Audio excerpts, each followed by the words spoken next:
What's up, everybody? Welcome back to another episode of the Geek Boutique podcast. I'm sorry, I'm going to just mute you on your end for a few minutes because I'm getting a bad echo still.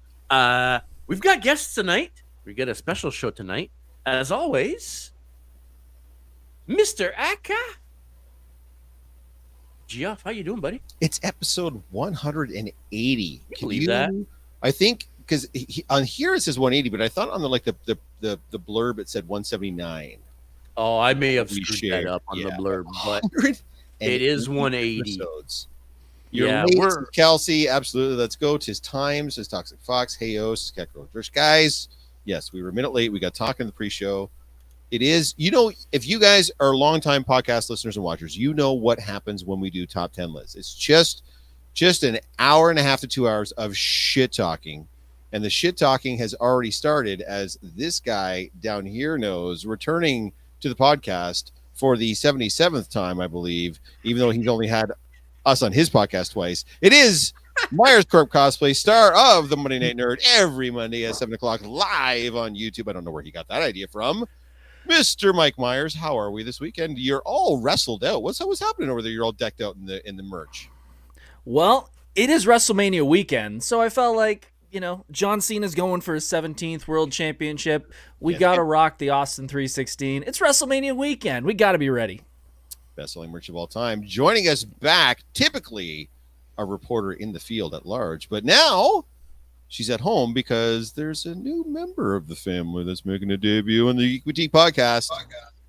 Becca and Matt, not possible, and family, along with Zira edition. Hi guys, what's going on? What's happening? What's going on, everybody? Guys, We're doing good, yeah. Is there? How's the baby doing? What? Give us a little bit of a catch up. Give us an update on the fam jam over there. What's happening? Just surviving. Is she sleeping through the night? Are you guys getting some sleep? What's happening? She sleeps through the night pretty well most nights now. Nice. Pretty good. So all in all, pretty good. So if I do a Peter B. Parker cosplay and I need a little May there in my baby carrier, I can steal her for an afternoon and we can chill for a bit. Yeah. Nice. Yeah. It could be arranged.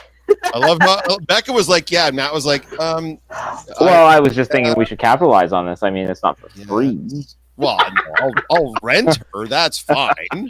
I didn't say it'd be free. I'm paying ear and snuggles. That's my payment. So She definitely doesn't mind all the costumes I've put her in so far.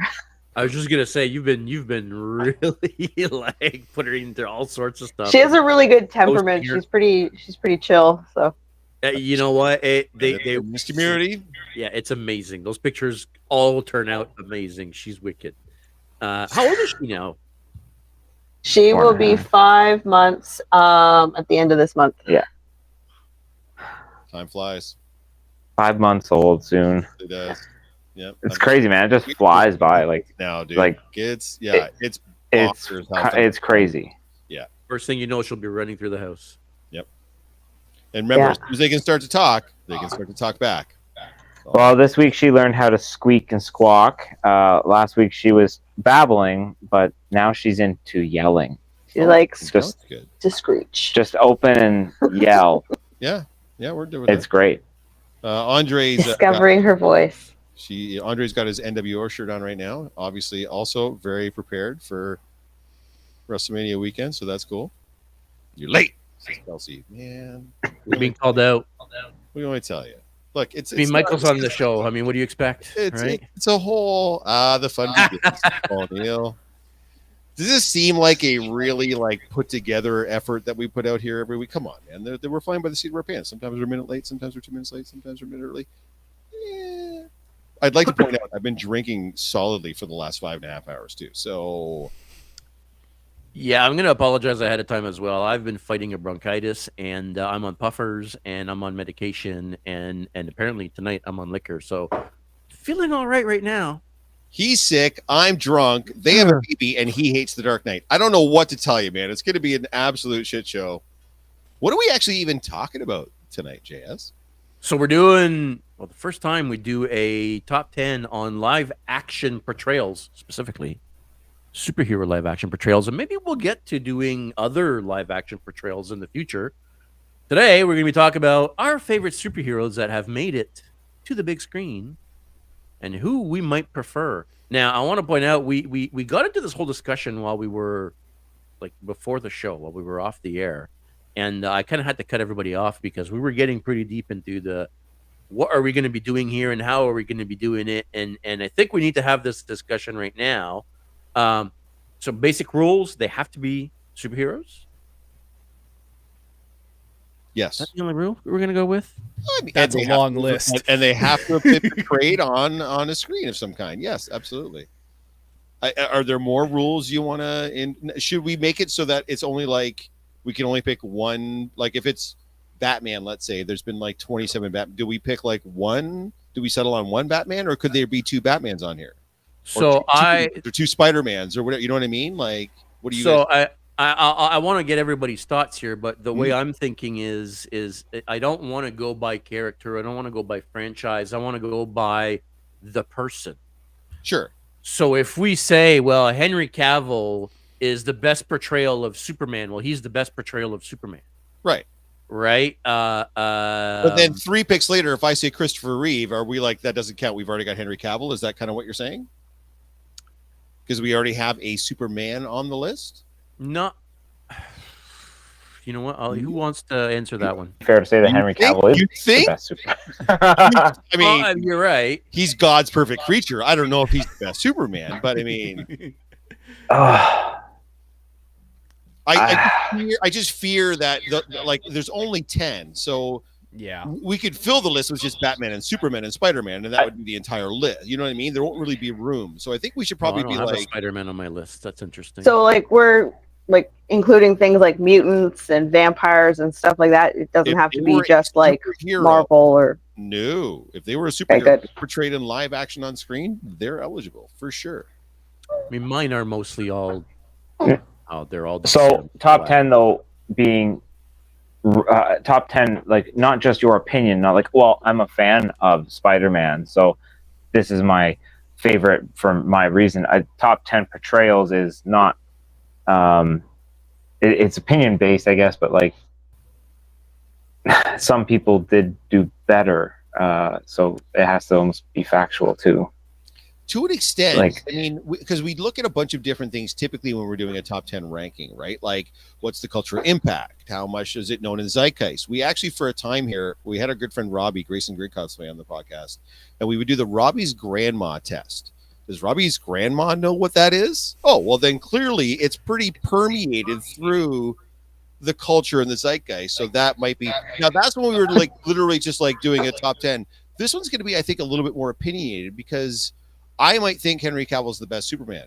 Mike might think it's Tyler Hoechlin. You guys might think it's Chris Reeve. He might think it's Dean Cain because he's crazy. But how would we come to a decision as to who would be the best live action portrayal? Present your opinion fact. You'll have to make your argument for whatever it is you're Exactly. saying, and then we're either going to be like yes or no. But I think this is going 2 hours. Yeah, Andre, this one's a little more spurious because it really does come down to your own personal preference. So where do we start? How do we start this? Well, someone goes first. And I Okay. think for me, I think there's a couple of guys that you could probably say that immediately kind of leap to the forefront when you think of a live action portrayal of a superhero.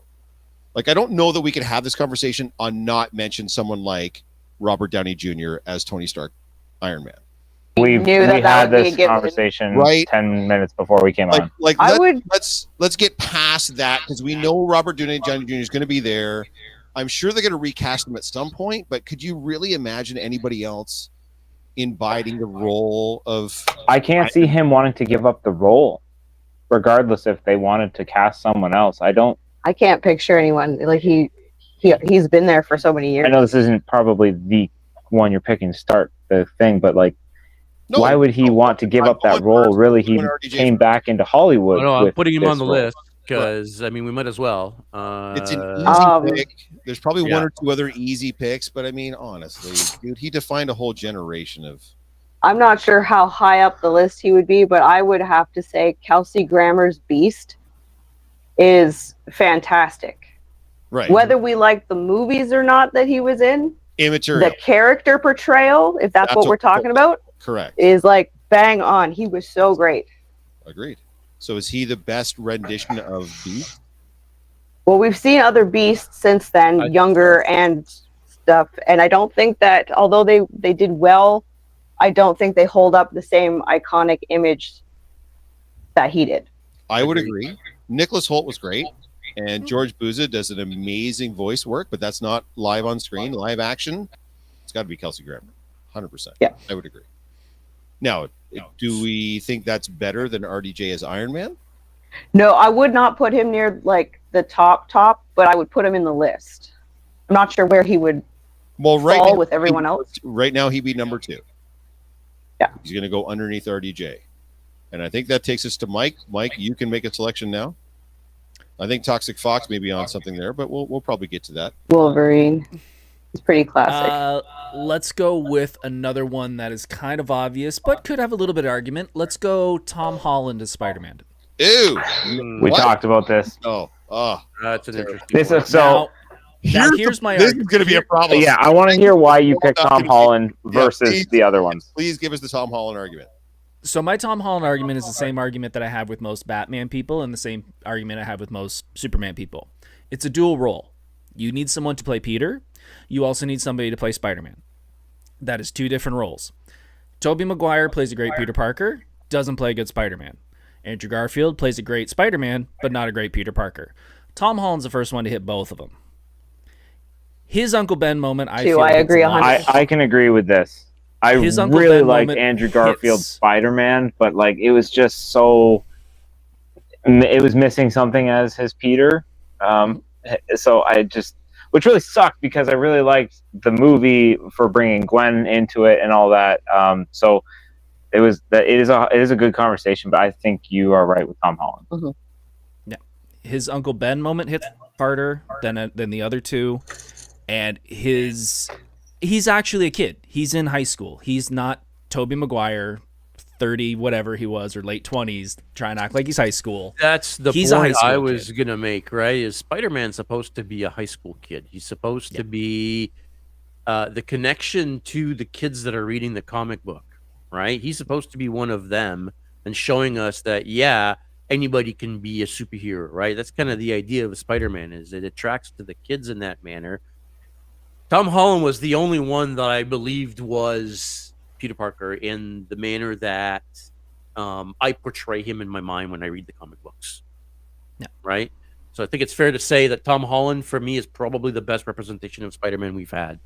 Do I think it's a top 10 live-action portrayal of a character? For me, it's not even on my lists. I'm not going to lie. I don't even have Spider-Man on my list because I didn't think any of them did fantastic. That's kind of my thing. He's the best one. I just don't think he did fantastic. Yes, because this is based on portrayal and not by character. So that's a valid argument for sure. I don't even think he's Spider-Man. So for me, that would be really difficult as far as that goes. But clearly, I'm alone on this podcast in that opinion. Yeah. So, yeah. Okay. So right now, he would be like 3rd, but I mean, he might get punched down the list based on. We can always move. Before, when we've done top 10s, you've done the top 10 in like a white bold and then had like the continuation of the list. Are we doing that again? Yes, but we won't start anybody as an honorable mention. We won't get to that until we're like 10. After you kind of knock where everybody falls. Yeah, they right get now, off, as far as Tom Holland portraying Spider-Man goes, is he? I don't think he's as good as RDJ as Iron Man. Is he better or worse than Kelsey Grammer as Beast? Strictly as the portrayal of the character, nothing to do with the quality of the films. I think Kelsey Grammer still beats him. Unfortunately for Tom Holland, I mean, he did a fantastic job, but Kelsey Grammer's Beast is literally off the fucking page. And I'll agree under the assumption that Spider-Man's had more screen time, so he's had more time to mess up. Yeah, and he's been a leading, like he's had his own movies, right? There has been no Beast movie, right? So yeah, he's been the leading character in all of his stories, where Beast in most of his stories been a supporting character, and still did an amazing job. That's my thing. Yep. Beast, Kelsey Grammer, I think he was perfect for the role. I laughed when they cast him at first. I was like, this is a stupid casting. He was it's crazy when the makeup is on. It's insane Yeah, I loved it. It was a great transformation. to the point where I actually want to do a Kelsey Grammer Beast style cosplay. So You should. It's just painting my whole face freaking blue, right? That's just a pain. Yeah, you get a nice I knew suit. I liked Well, it. you know who to talk I Briefcase. to. have nice suits, but yeah, You can make fur gloves easy. yeah. Yeah. I'll we'll chat about that one. Yeah. What about Wesley Snipes' Blade? Well, hang hold on. We got to figure out where we're putting Tom Holland Spider-Man here first. Oh, yes. Okay. She's already moved on. Megan is saying Excited. number 2. That's to me. You could probably make an argument from her too if Tom Holland was your guy, but yeah, overall, I would put him below Kelsey Grammer for sure. Paul Neal also saying number 2. Yeah. I just don't want to conflate the popularity of the character versus the how good the portrayal on screen is. Right? You might have a guy that played or a girl that played a superhero on screen for 10 minutes and killed it and should be high on the list versus a guy that's got 8 hours of screen time as that particular character. I think this is my argument about Kelsey Grammer. Yeah, As a that's portrayal, I really, really think that he did a 99% job yes. on that. And We're not ranking the character, guys. We're ranking the live action portrayal. exactly. So Kelsey off the list. I don't think he was that great as Beast. Well, Paul Neal gets absolutely kicked out of the channel. What the fuck is going on? Paul, I love you to pieces, but come on, man. Name a better live action Beast, because there's only been one other one, and I like Nicholas Hoult, and I'm sure he's going to make a great Lex Luthor, but he was not a great Beast. So, and there has been three or four Spider-Man now in current 3 history. minimum. 3. So if we can't argue that his Beast was better than even all 3 of the Spider-Man, it's hard, but Again, we're I not do ranking think the so. Spider-Man. We're talking specifically about Tom As Holland. portrayals, all I meant, Yes, strictly Tom Holland's because if Tom Holland is the best portrayal of Spider-Man, and then Kelsey Grammer's Beast beats out Tom Holland's Spider-Man, technically he beat out all 3 of the other Spider-Man too. Right. And I think that that's how I would vote. So, do we have a consensus? Mike, above or I'm below? fine Beast? with 3. I'm Yeah. fine with 3. Yes. Yeah, I'm good with 3 as well. Well, then put it in 3, man, and then we can move on. If we come across another one in conversation that beats him, obviously he gets pushed down in the top 10, which is totally how it goes. How it works. Now, before you guys make another suggestion, I know Becca's just chewing to get in there. Dude, she's ramped right up. I know the guy that runs the podcast should probably get a chance to get in there with a suggestion too, along with Mike. Actually, oh no, Mike said Tom Holland. So JS, you go ahead. Who do I start with here? I have the chat so is many on my very list. active, by the way. I'm going to read out some of the names that are in the chat. Obviously, Hugh Jackman's already been mentioned. Chadwick Boseman is Black Panther. Charlie Cox is Daredevil. Ryan Reynolds is Deadpool. Mind you, Wayne said all 3 of those last ones, but yeah, I mean, I have all of those on my lists. Sure, but I'm going to go to left field a little bit here, and I think Jeff, when I wrote my lists, and this one came to mind mostly because of you. You made me kind of see this performance in a different way that I had seen when I first saw the movie many years ago. And yeah, and then after seeing it again and understanding now who Hugo Weaving is, because he's a big time actor now, and back then not really knowing who he was or anything really about him, Hugo Weaving's V from V is Vendetta is probably, and I know he's not the typical superhero, but yeah, I think, V is for Vendetta. Hugo Weaving, if you don't know it's Hugo Weaving, you wouldn't know. right. Right, that's how good of a performance he plays. You wouldn't even know. The way you can convey emotion with a hard plastic mask on your face, yeah, an entire film like that, yeah. And I'm sure there was a lot of thought in how he says, because there's a rhythm to how it's almost sung, right? He speaks in a rhythm, right? It's. Why am I Jeff catching strays on my podcast? Why am I catching strays on my podcast, fuckers? Collaborated cosplay. Jeff sometimes has good insight. Sometimes, well, I mean, Sometimes. the shit part is you're not wrong. Sometimes. So yeah, there you go. There's my vote. Hugo Weaving's V from V is for I Vendetta. mean, you're not going to have any hard time convincing me. That movie is a seminal watch for me. I watch it every single year. I think it's absolutely brilliant, and I think what Hugo Weaving did with that character is second to none. I mean, dude had a hat, a wig, a mask, and was covered literally head to toe, chin, gloves, the whole 9 years, and somehow was able to show that much emotion and get people to buy that much into his character. Fantastic. Hugo is great.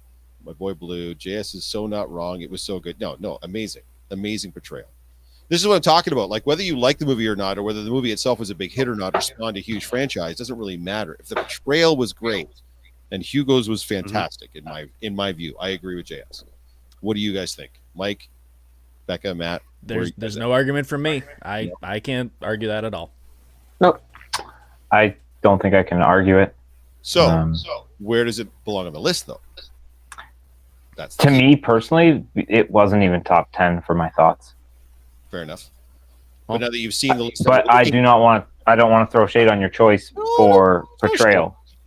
That might be though my own personal lack of interest compared to other stuff. That's fair. Well, no, that's totally fair. And I mean, so I don't know if I don't want that opinion of mine to cloud if it's actually a top 10 performance. Above Spider-Man, says Pretty Nerdy Crystal. I would also agree. In fact, I'd be tempted to put it number 2 personally, but I would be tempted to put it that was number my one thought. I don't think we can beat out RDJ. I don't think so either, but there's only No, one he's on my list. I saw someone else that said Ryan Reynolds is Deadpool, and that's, I think, pretty accurate. But RDJ is Iron Man. Hugh Jackman are going to come up with the conversation. Obviously, we'll really get to this, but like literally, if you say Tony Stark, I just picture RDJ's face. Yeah, of course, you have to. Like, there's no, which is funny because if you've ever read any of the Iron Man comics, RDJ doesn't look physically like Tony Stark in the comics at all. Actually, Tony Stark in the comics has always had long hair. RDJ has never had long hair as Tony Stark at all. They really reinvented the look of who Tony Stark was, well, physically anyway, and it worked so well. I mean, it's incredible. I mean, I don't know. They would have all had long hair or shaggy hair, like as a era of when, like when did Iron Man come up? 80s. Yeah. Fair enough. When, but long hair would have been more popular. So modernizing it with him having short hair, I don't think really takes away from the portrayal of the character. No, at all. If the acting is there. But you know, Tony Stark was always the tall, skinny, long hair. Like, he's the playboy, right? That was redefined with RDJ, right? Which he's still the playboy, but a very, very different kind of different style. We've already got RDJ down, so I don't want to go into this. You are talking about a very brief history of time in Iron Man comics. He does spend most of his time looking just like Bruce Wayne, looking just like the rest of them, just with a beard. Fair enough. He had short hair for the who cares? We've already got RDJ. Where we're going. Where are we putting V? That's the key. Let's get back on track. We're going to be on this podcast. I'd be good with 2 or 3, I suppose. I mean, I think he's probably over Beast, but I would put him at 2. Somewhere in there for sure. I'd say 2. The complexity of having to act behind a mask. It's pretty hard. And not even like a. I'm gonna play devil's advocate on that one though, and that comes down to an editing team too. Because if you played the movie without any music or background, and then you put anime music over it, it would be a totally different vibe in the scene. Fair. So having no emotion on the face really leaves it up to the editing and to the mixing of the movie. I don't think that takes away from his acting. So I agree. Like I was saying earlier, though, there is the whole how he talks. He talks in a certain manner that has a rhythm and a flow that sends you in this crazy story of, you know, like it's almost like watching Dr. Seuss. There's something about how he delivers those lines in that performance that, to me, that's what made it for me. Well, every other movie has exactly what Matt's talking about too. It has all the same editing and all the same music and all the same camera angles and everything else. Only this guy's doing it behind a hard plastic mask, and he's somehow still making it work. to me, that transcends a lot of. I don't have a problem with being up in the top.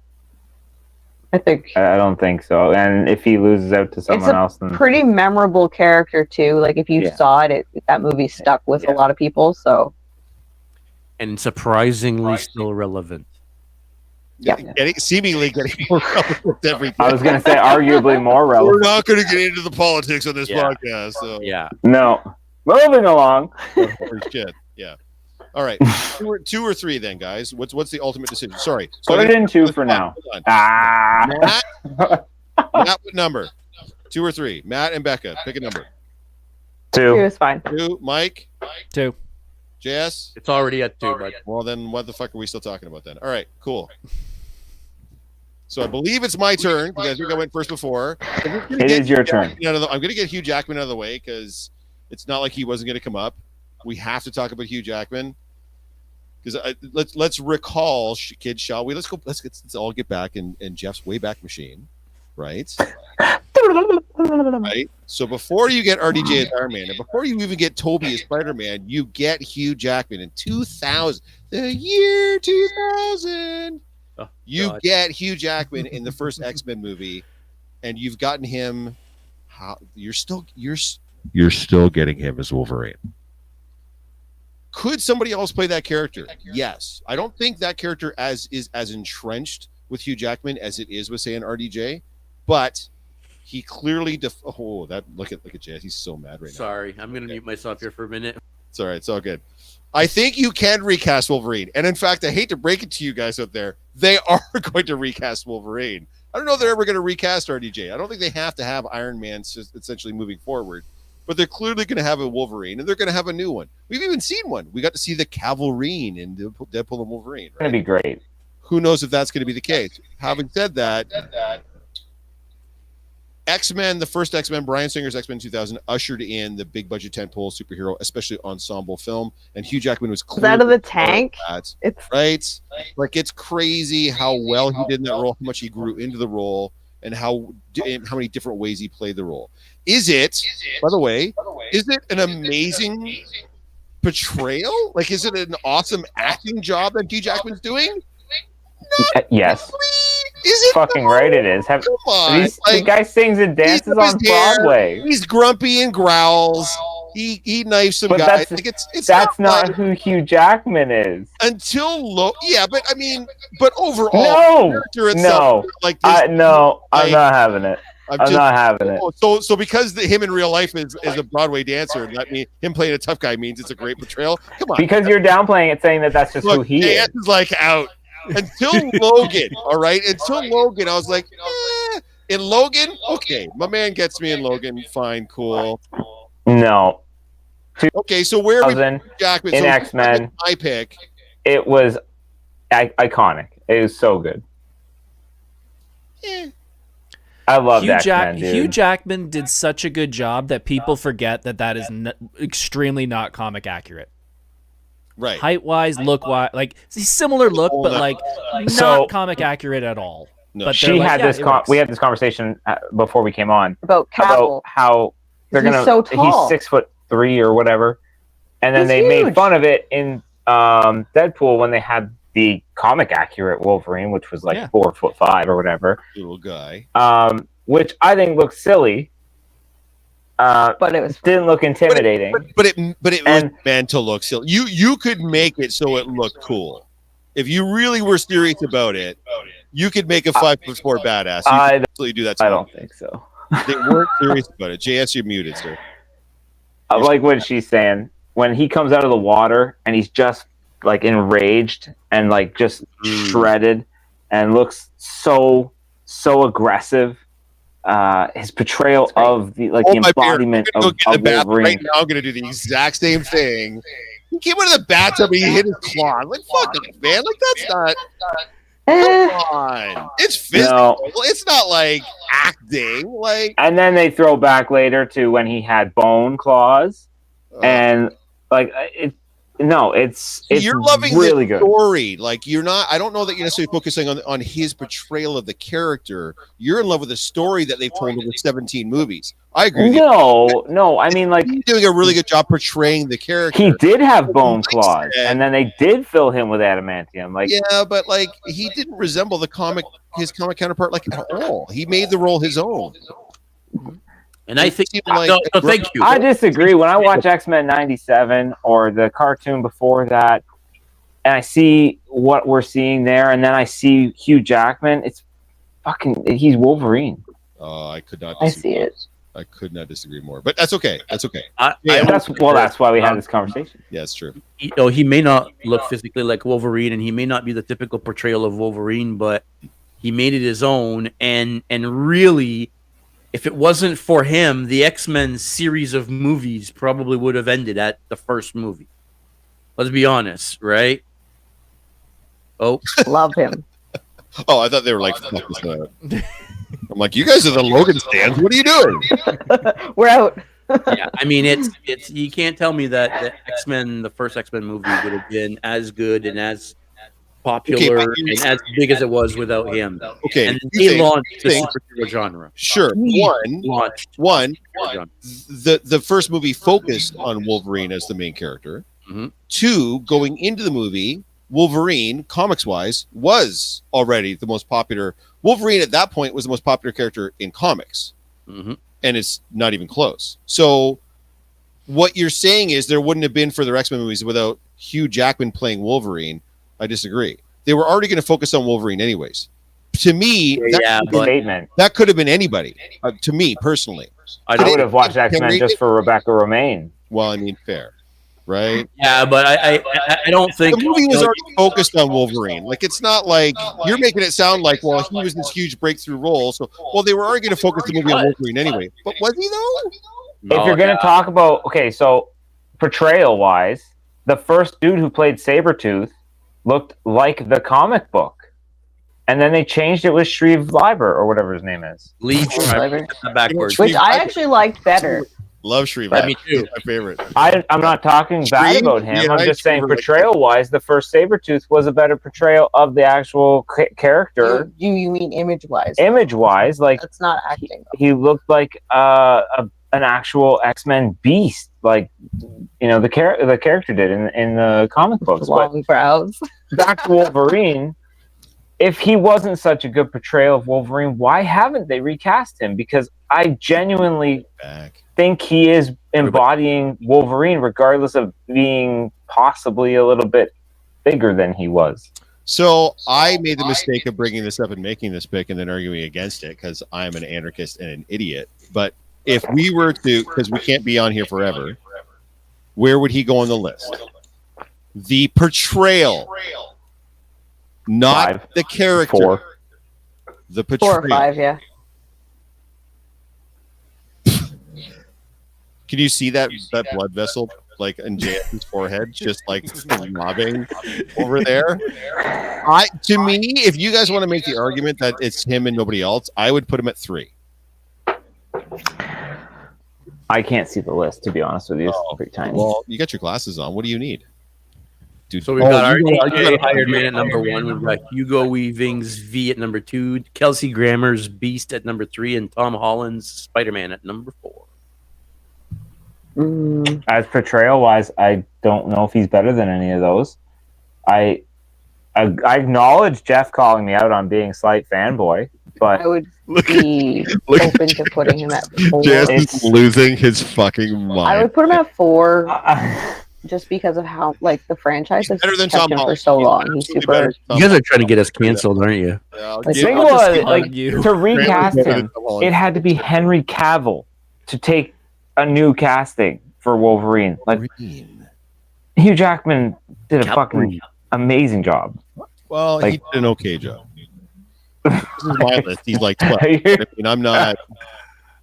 Okay, where do you want him? Like Myers, Michael, give us your opinion. Like, I'm going to mute all you fuckers. I want to hear from Myers. So mad. I think he should be number 2. Actually, 3. Sorry, 3. Under Hugo, only because Hugo's got a more difficult time portraying a character with a mask. I feel Hugh Jackman did a great job taking the character, making his own. He's also had more screen time to flush out that character more because of Logan, because of Deadpool and Wolverine. Him crying in the middle of Deadpool Wolverine, kind of going into the old man Logan story of all the X-Men dying because he's screwed up. There's not many Marvel characters that have had that much trauma, and he does a great job in it, and also was able to do it while, spoilers, he wasn't really he was telling the truth, but he was trying to get Deadpool to put the helmet on. What's her name? So because he's had so much screen time, because he's been able to show all of the sides of Wolverine, the anger, the trauma, I think he's number 3. But I think Hugo Weaving does a great job in that movie, and it's tougher to act with a mask. All right, I'm kicked off the podcast. No. I would say at least 4. I think. I don't know. 3 or 4. So I guess we're arguing on 3 or 4 here. Jeff? 12. Just want to point out, JS, you have the keyboard. Fuck? You guys suck. Jeff's not coming back. Are we sure?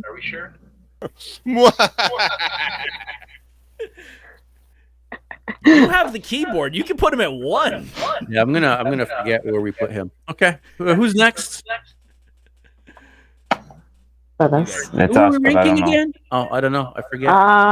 Forget to put him on the list. There's quite a few. Well, I think I said earlier you could consider Wesley Snipes' Blade. It's a little more obscure than some of the superheroes we're knowing today, but has there ever been one since? And there's talk of possibly being a new one, but there's only I one. don't know if they're ever going to get that off the ground. And I personally thought that he was very memorable to carry on all those years ago and still be relevant now. I agree. It's got to stand for something. Yeah, 100%. And I even want to say that they tailored the comics after his performance to match his performance. So they changed the comics for Blade to look like Wesley Snipes' Blade. That's how good of a portrayal he did when the comics changed it to him, and the cartoons after that, they were always based on his portrayal. Like, he was the definitive Blade. He did launch pretty much the superhero genre.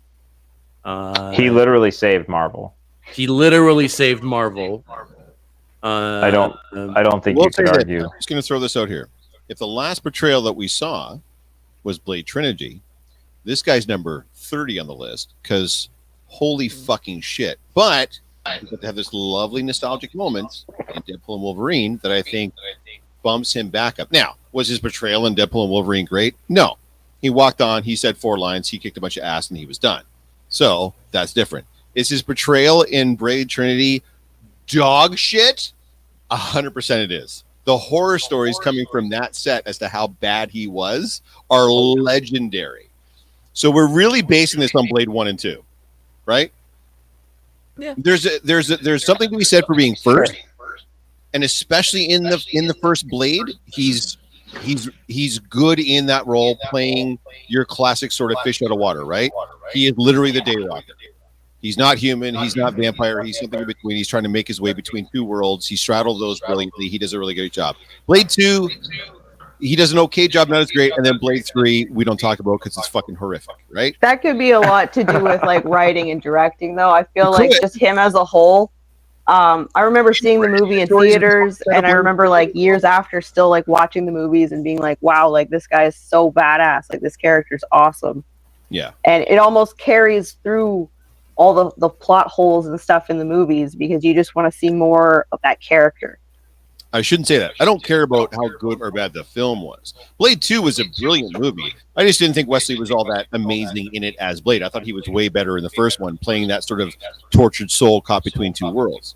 Blade 3 is objectively a bad movie, granted, but a lot of that is because Wesley Snipes was so checked out of that film, he's just walking through it. And in fact, most of the shots you see, unless they're a close-up, are not Wesley Snipes. They're his stunt double because because it was such a horrific set piece. So I mean, at the end of the day, it's hard to judge his portrayal without including what he didn't do, which was really portray the character for the most part for Blade Trinity. That's all I'm trying to say.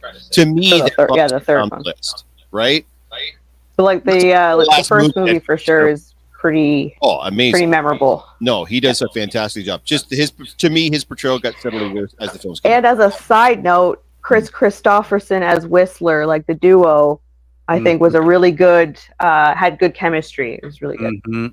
100%. And no reason to have the chemistry that it did, but it did. Yeah, and I mean, I don't think that the last movie being as bad as it was really changes the fact that his portrayal of the character, Wesley Snipes, as Blade is terrible. In Trinity? Terrible. Sorry, that was my fault. I just shut you guys down by mistake. So, like overall, he tried to shut me down. No, but if you're looking at it overall, that's 1/3 of the portrayal of the character. It's not.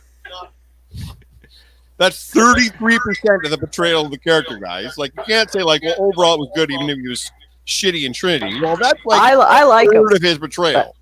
I can differentiate a bad movie versus. No, but it's not just a bad movie. He's also bad in it. I can forgive a bad movie with a good portrayal. But yeah, but what is bad about it? Was that him, or was that the movie, or the editing, or the screenplay? Because he's fucking awful. There are a lot of factors that go into it too. Yeah, he wouldn't come editing out. He had to, like, the director of the film had to hire bikers as bodyguards to protect himself from Wesley Snipes, who would only communicate with the director in post-it notes that he signed Blade. Like, come on, man! Like, that dude was awful for that movie. Is that actually true, though? Yes, it's all been corroborated. So, I mean, to me, he goes down the list because of that particular portrayal. That's all I'm trying to say. I love Blade 1 and Blade 2. I think they're fantastic movies. And like I said, and I think in that first movie, he does an incredible job. I think he's okay in the second movie, and I think he's dog shit. People got extremely excited in Deadpool and Wolverine because they just wanted to see him. I had certain qualms with his presentation. I didn't love it, but I loved seeing him. Tell him what you hated. Like, I loved seeing him, but they made him, like, they gave him the white streaks, which he wouldn't have because he's a vampire. He wouldn't age. He would be the same. Wow. I mean, but granted, he is older. He's the Daywalker. There was just little things like that were just kind of just took him out of the character. But because I was so excited to see the character again, she squeed. I almost forgot some of that stuff for a while. So I think if a character can do that for you, it's got to be worth something on the list. But then, are you falling in love with the character, or are you? Because we're not talking about that. We're talking about the portrayal. Mike, you've been really quiet. I think JS already said it. The fact that they changed the comic books to look and be more like Wesley Snipes. I mean, they're one and the same. You're going to cash in on it. I want to hear from Mike, because you've said nothing this whole time. Blade's a tough one for me because I do appreciate that it was the first Marvel movie and it was a character that not a lot of people realized was a comic book. I also so I wrote my list based off comparing what I know about the comic or property and with the portrayal side by side. How it matched up, basically. Exactly. I don't have a lot of backstory and back history with Blade. I appreciate his portrayal, but it's never been my favorite Marvel character. It's never been my favorite portrayal. So I'm kind of wherever you guys put it. So, Becca, this was your suggestion on our list. Where would you put his portrayal? I do agree with a lot of like things that you say about like as a franchise, like from start to finish. So I definitely wouldn't put him certainly high up the list. I just would definitely mean that he should be on the list. I would rank him maybe in the middle, like 5. Well, 5 is the bottom for us right now. Yeah, like we put him there. I mean, we're going for 10, right? So I would place him like for 5 for now. So you're saying he's above Tom Holland but below Hugh Jackman? Yes. Everybody good with that? Sure. I mean, we've been doing a lot of arguing, but I mean, I kind of agree. I agree. Which Yeah. sucks because I fucking love Tom Holland. It sounds like we've got a majority.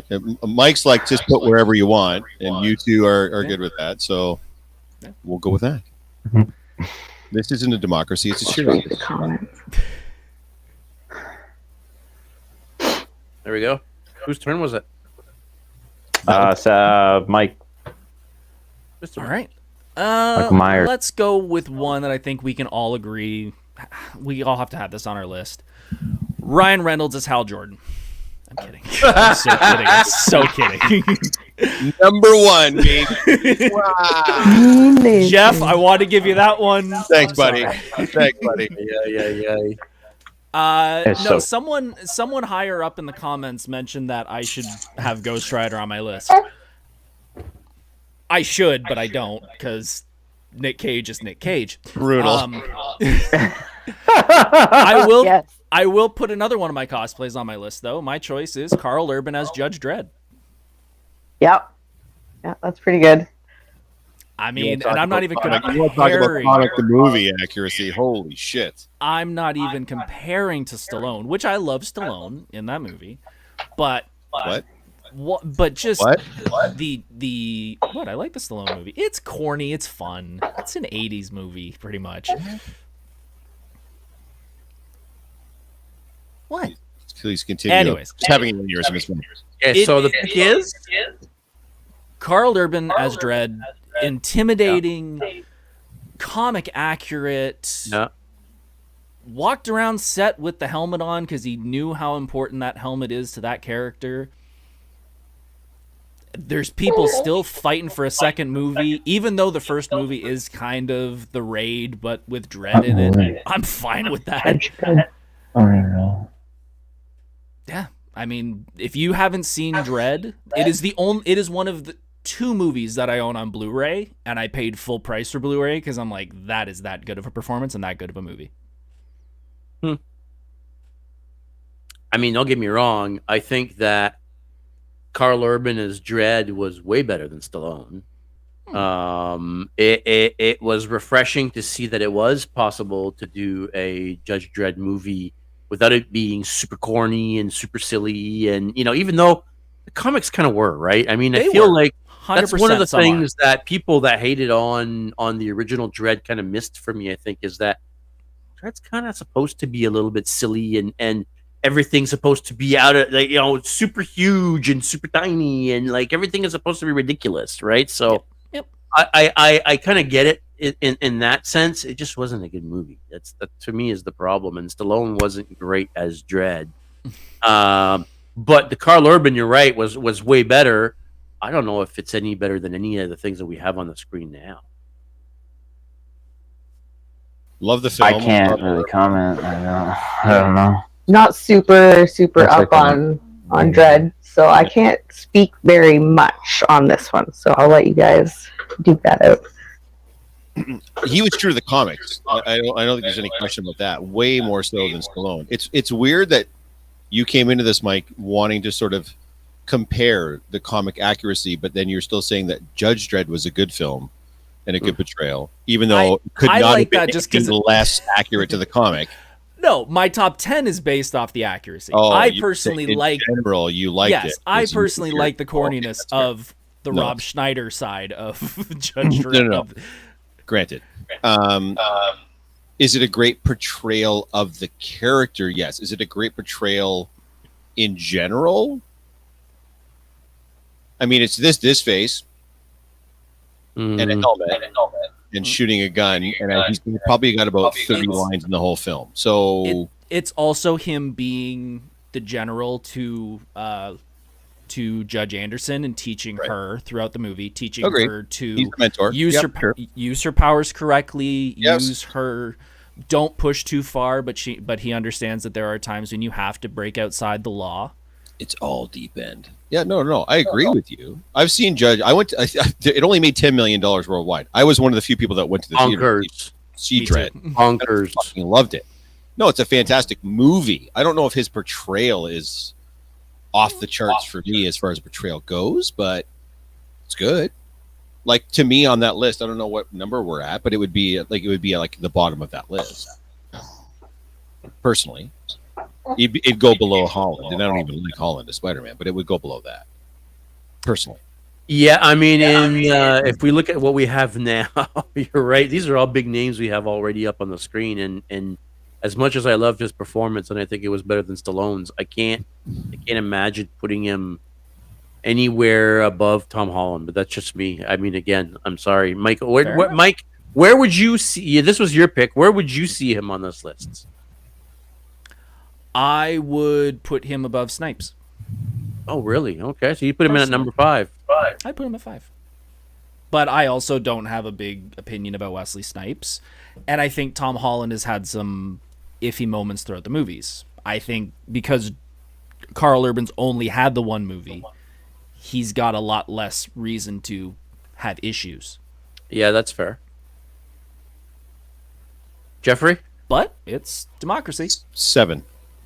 Like below Tom Holland for sure, I think personally. And yeah, by the way, guys, again, so I'm trying to make this point, and I've been trying to make this point from the beginning.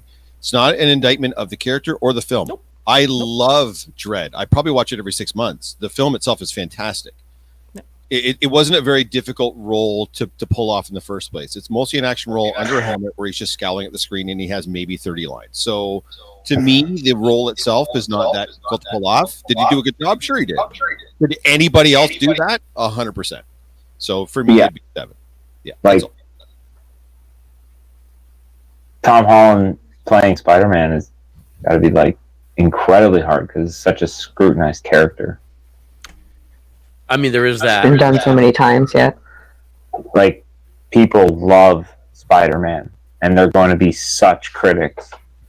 I can't even tell you what Judge Dredd is. So well, you should I can't comment on Judge Dredd, but I'm saying that Tom Holland is going to be scrutinized really hard because everyone and their mom knows who Spider-Man is. So I can't see the chat right now because we've got the list up. But is anybody no one's opinionated in the chat on this, which is probably another indication that it's. I mean, it's up to you. All right. Fine. But sorry, I'm blanking out here. Carl Urban, Yes, with a that's K. Yes. Sylvester Stallone. I am the law. Do you want to go with the take 2 slide? No, we're good. Okay. I believe we're back up to JS. Oh, are we now? Well, let's see. Who else do I have on my list that we haven't mentioned? I'm gonna throw another one out to left field again. I don't know if this will end up making the top 10 list, but Patrick Stewart as Professor X. For me, So good. Yes. yeah, for me, when a lot of people, the X-Men was all about Wolverine and his performance and his character, but I don't think there was a better casting for Professor X than Patrick Stewart. Now, I'm a little bit biased. I'm a big Star Trek fan, so I'm a big Picard fan. So hang on, Matt, we can't hear At you. all. Sorry, say that again. I'm not a Star Trek fan at all, so I'll counter that. And you don't have a better casting for him. There you go. I don't know what else to say about Patrick Stewart as Professor X. He fit the role. He looks the part. Listen, he's an amazing actor. Doesn't matter what he's in. He's always good. Was he better than James McAvoy? Yes, 100%. I think so. By far, way better. Way more convincing as Professor X. I like his portrayal, but I don't think it was better than Patrick Stewart's. Now, when I think of Professor X in live action, I only see Patrick Stewart in my head, like right off the bat. Like when he's like, "Welcome, Professor," I literally picture Patrick Stewart's face. The getting Cerebro scanned. scene. Yeah. Mike? Yeah, I mean it's kind of, he's right next to Hugh Jackman in my opinion. If we grew up with him, he's got the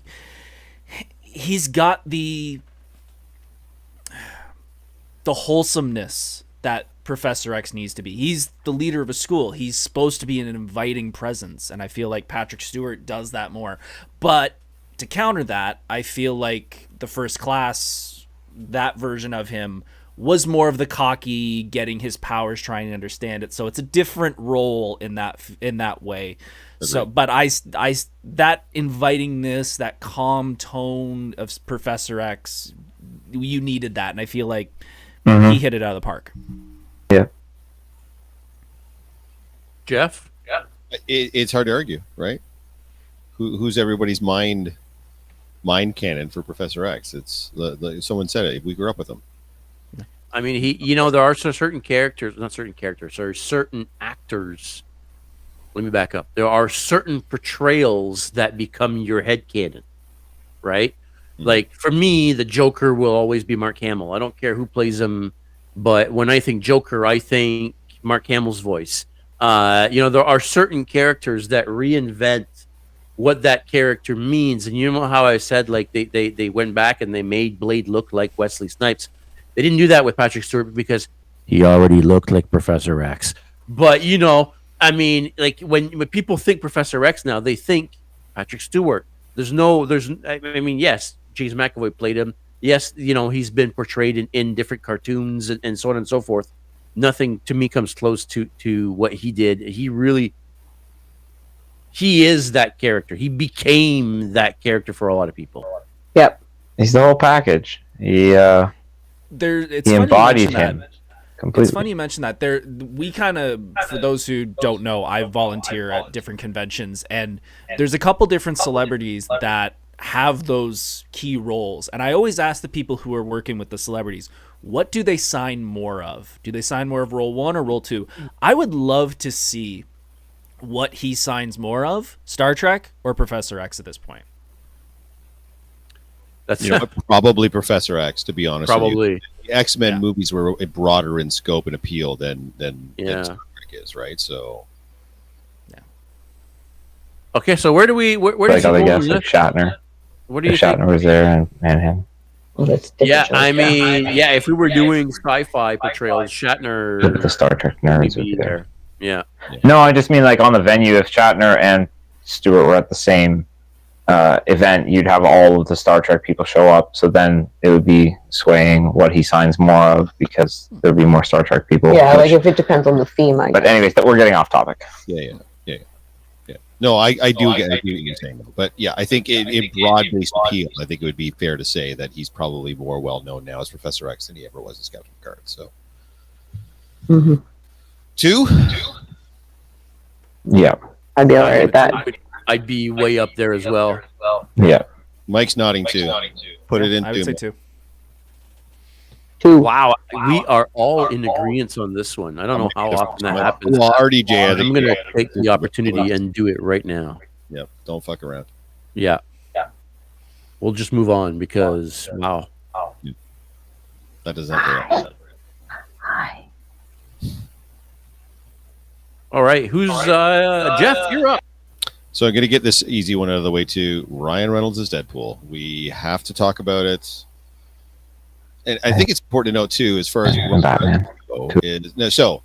Is it a good portrayal? I mean, at the end of the day, it kind of feels like he's just being an amped up version of himself. It's not like a huge acting gig for him per se, but I think it's important to note that before Deadpool, Ryan Reynolds had essentially just an absolute string of shit movies that didn't make any money. Wilder's a fucking legend. Van Wilder. But at the end of the day, for the most part, he made a lot. The vast majority of movies stunk and didn't make any money, right? Waiting was hilarious. And then he finally gets. I know, Matt, if you're going to pick out every 1 or 2 out of 37 movies he did that were good. I'm not arguing that he was in a lot of shitty movies. I'm just saying that there are a couple really good gems. Got a couple, right? But pre-Deadpool, it's few and far between. It is few and far between. All the rom-coms that he tried that made no money that were bombs, right? He finally gets Deadpool, and he gets immediately associated with that role, and he's just that guy. Which is amazing because he was Weapon X before, and that was fucking awful. Yes. Yeah. But you're making my point, right? Before the first Deadpool movie, a lot of what he did was just bad, including Deadpool. He was just bad, right? So he finally gets his role, and he finally makes it his own. And now, honestly, could you I can almost see somebody else playing Tony Stark or playing Wolverine before I could see somebody else playing Deadpool.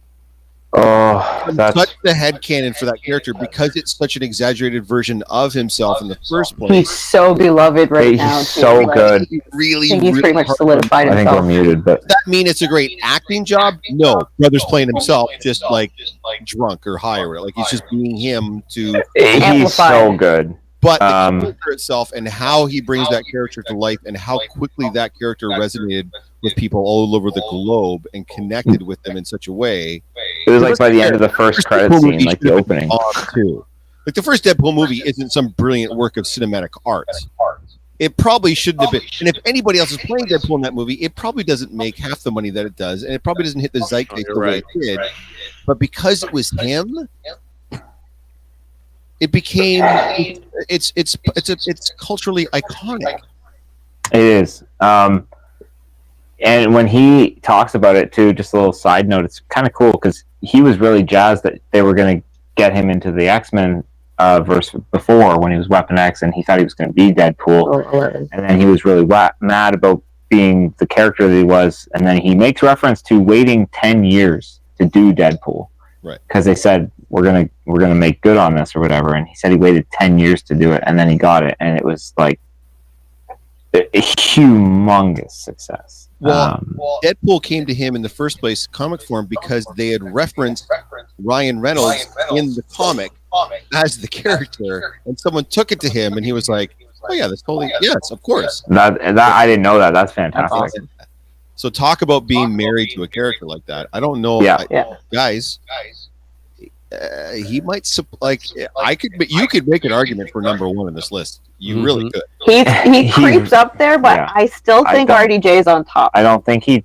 Oh, I don't know. Yeah, he's climbing up there though. I would put him at 2. The only thing I will say is this: Robert Downey Jr. literally launched the MCU. Like without Robert Downey Jr., we don't have an MCU. Period. Yeah. So over a decade of Iron Man, and then Ryan Reynolds has done 3 movies now, which have all done well, but Iron Man. I'm going to make one argument for you guys, and then you guys can decide from there. What's RDJ doing in the MCU now? Okay, but hang on. I mean, no. He's not playing Iron Man anymore. Now he's playing a completely different character. I think he is. I think they're toying with us. I think Doomsday. Like at the end of the day, he's not playing Iron Man anymore. He's playing Victor Von Doom, Doctor Doom. No, now. I don't. I think that's not true. I think that they're. Why would he give up? Right now, as far as we know, from what we've been told, he's not playing Tony Stark anymore. He's not Iron Man anymore. But on that, On that note, then we don't know that there's any more Deadpools. But right now, there's not. In the comics. But that's what you said about Iron Man. Right now, there's no more Iron Man. Right now, there's no more Deadpools. But Doctor Doom is in a parallel universe to Iron Man for the most part. There is no. There's an alternate I know there is. But for the most part, they aren't in the same scene at the same time. So he really could play Doctor Doom and Iron Man in. It depends on what universe they're in. All we know right now is that he's done playing Iron Man, and now he's playing a completely different character. That's all we know. Yeah, but see, that could be Marvel tactics, just manipulating the crowd and getting people talking and wondering what's going on, so that they can bring him back out of the woods later. 80 different things. What we know right now, hang on. There's artwork that's been leaked of what Doom's suit, Doom's, you know how Doom is supposed to have the metal body, right? Yeah. So it's an Iron Man suit. It's a green Iron Man suit. What you're talking about isn't official. It's not even an official leak. I don't know. Well, there is like an alternate universe where they had swapped lives, or if I'm not mistaken, where Stark was in Doom's tower and Doom was in Stark's tower. Yes, the day was they're not going to recast Ryan Reynolds as a completely different character sometime down the road. Ryan Reynolds is Deadpool, and Deadpool is Ryan Reynolds, and that's just how it is, right? So is that your argument for him being number 1 or number 2? Yeah, because that doesn't really oust the portrayal of Tony Stark, or Iron Man. It doesn't, just because he's not going to play Iron Man anymore doesn't mean that it doesn't that doesn't mean that he loses to Deadpool because Ryan Reynolds is currently still Deadpool. I think they're both very pivotal and well-liked characters, but I would still put Iron Man on top. I agree. Mike, give us your opinion. Guys, give me a second. I want to hear what Mike's got to say. I'm going to do something that I rarely do on here. Oh, my God. Oh, wait, hold on. Clip this. I think he's wait. Guys, if you're watching this right now, make sure you hit the record button because I don't want to presume, but I think Michael Myers is about to agree with Geoff. Let it happen. Okay, I'll let the stage. Go ahead. I'm going to agree with Jeff. Oh my God. And I'm going to agree with him based off the criteria. The portrayal. I've read Deadpool a lot, and there is something that Deadpool comics do terribly that the movie doesn't. A lot of the Deadpool comics write jokes and put Deadpool in them. The movies write the scenes and make jokes with Deadpool.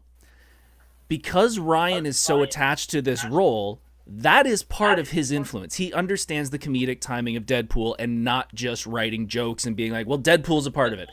Key one, I think it was like Marvel Now or whatever, where it was he brought back the dead presidents, and it was just like, you're making a scene for Deadpool. You need to put Deadpool in the natural world, and he makes jokes about it.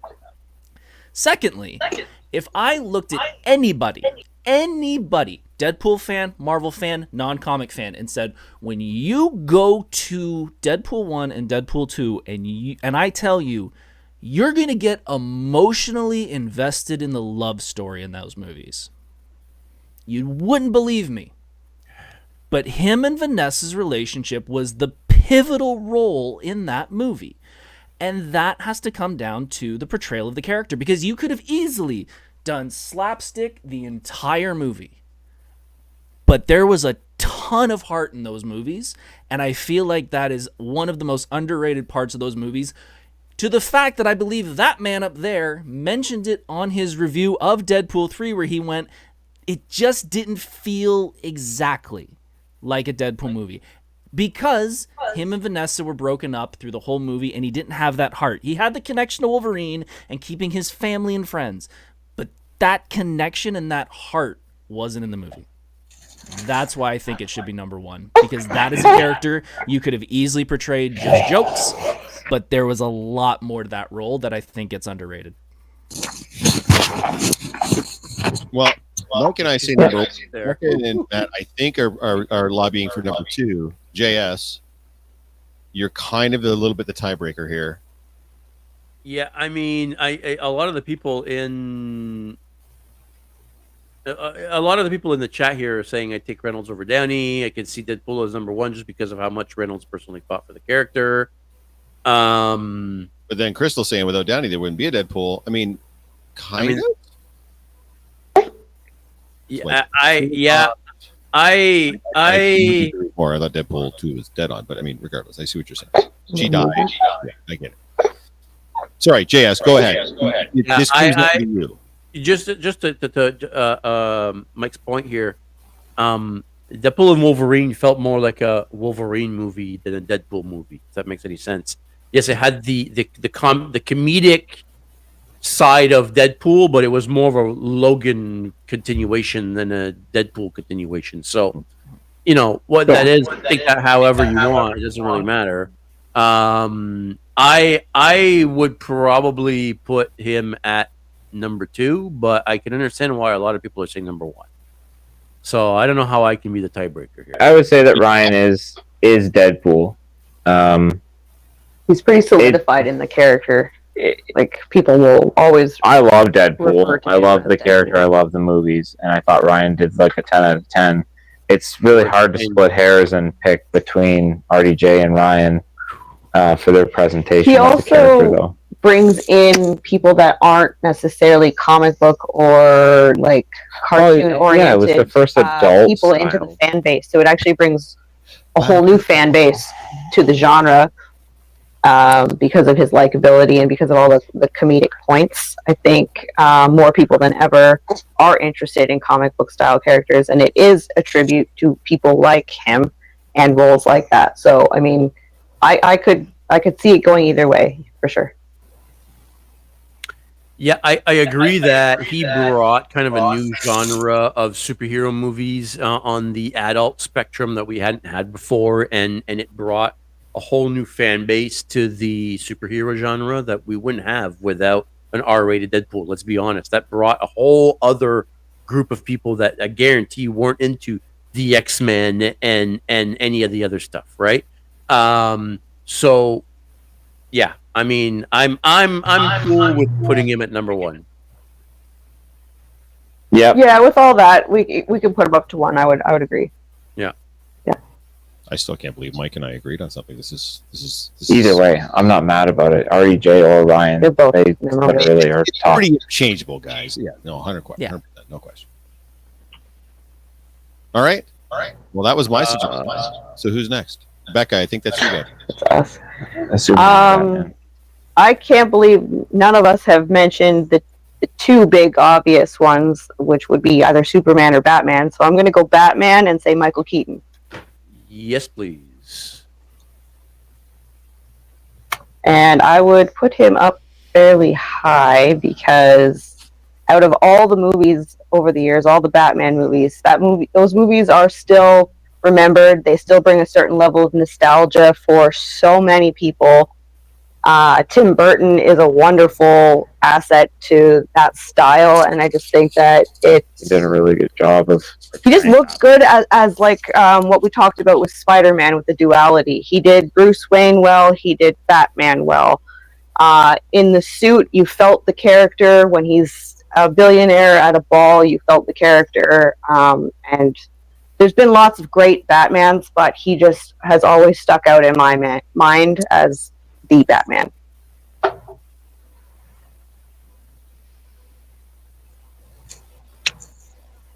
Anybody else want to I'll be right back. add on to this? Go ahead, Mike.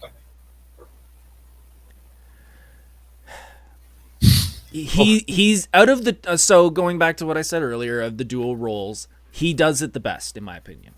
Yeah. I think he plays the best Bruce and the best Batman together. I don't know if he would make my top 10 though. Oh, interesting. But to be fair, I don't have any Batman on my list. Yeah. To me, the Batman is not a dual role. Batman is a triple role. Yeah. It has always been a triple role. You're not playing two characters, which Keaton did very well. You're actually playing three. There's the Batman persona in the mask. There's who Bruce Wayne really is as a person. And then there's the billionaire playboy philanthropist when he's out in public and everything else. Those are three Fair point. distinct characters. And I don't feel like Keaton did three distinct characters. I think it's really hard to do three distinct characters. In fact, unfortunately, even though I'm not a huge fan of his specific portrayal, Bale is the only one that managed to pull off three distinct characters. But the Bale Batman, he didn't do any of those three characters brilliantly. He's just the only one that did three. So I'm kind of with Mike on this. None of the Batmen are really, I would say, were outstanding portrayal. The character of Batman is going to be a hit no matter who you put in the cape and cowl and no matter who you put on screen. Whether it's cheese like Adam West, whether it's an emo kid like Pattinson, whether it's crazy Val Kilmer, whether it doesn't matter. George Clooney's the only one that dropped the ball, but that's because that movie was such a horrific piece of shit. And even then, that movie still has its fans, right? There's people out there that still love Batman and Robin. This psychopath down here is one of them because the character is so popular. I don't think any of the portrayals have been very good, personally. And I got to be honest with you, I kind of feel the same way about Superman. Other than I will say, and we'll get to that because there is one. I think there is one Superman that is head and shoulders above the rest, but Batman, I don't know, man. I don't think we've really experienced. Hasn't been a good Superman movie in ages. I'll just say that. It's not. You're right. Yeah. I would actually pick a Batman. Believe it or not, I would probably pick Affleck because he is really the only one other than Bale that did the try role well, but he didn't have a lot to work with and. Yeah, so that's kind of the point I was going to make is I really so you're right about the tri-roll thing, and I don't know that anybody was able to pull off all three roles very well. specifically being able to be Bruce Wayne and Batman. I don't know that there's one specifically like George Clooney was a great Bruce Wayne, but his Batman to me was a joke, right? I'm sorry, Mike. Like, you know, No, I totally agree. He kills like- as Bruce. He's terrible as Batman. yeah, his Batman was ridiculous. You know, Michael Keaton did okay, but Jeff is right that Michael Keaton never really did the triple role thing. Affleck was an amazing Batman. I loved his portrayal of Batman. I'm a big fan of the Dark Knight and the Dark Knight Returns. And that's kind of that style they were pulling from the suit and all that. So I really like that. The only reason why I would fall back on Keaton myself is the same way that I talked about Snipes earlier. Before Michael Keaton, Batman was blue and gray. After Michael Keaton, Batman was black. Right? If you go back in the comic books, there was no black Batman before Michael Keaton. He was blue and gray. He redefined what that role meant, what that character meant. And after that, Batman was again way more the big ears, the black suit, the yellow symbol. Like they really, really reinvented the character to fit what Michael Keaton did with the role. Now, was that just a design thing? Did that have anything to do with his performance? I don't know, but Michael Keaton's a hard one to just look at how well he did in The Flash. The only reason people went to see the Flash movie, I forget what it was even called. Flashpoint? Was it called Flashpoint or was it called just The Flash? Just The Flash. It was called The Flash. And the only reason people went to see that movie was for Michael Keaton.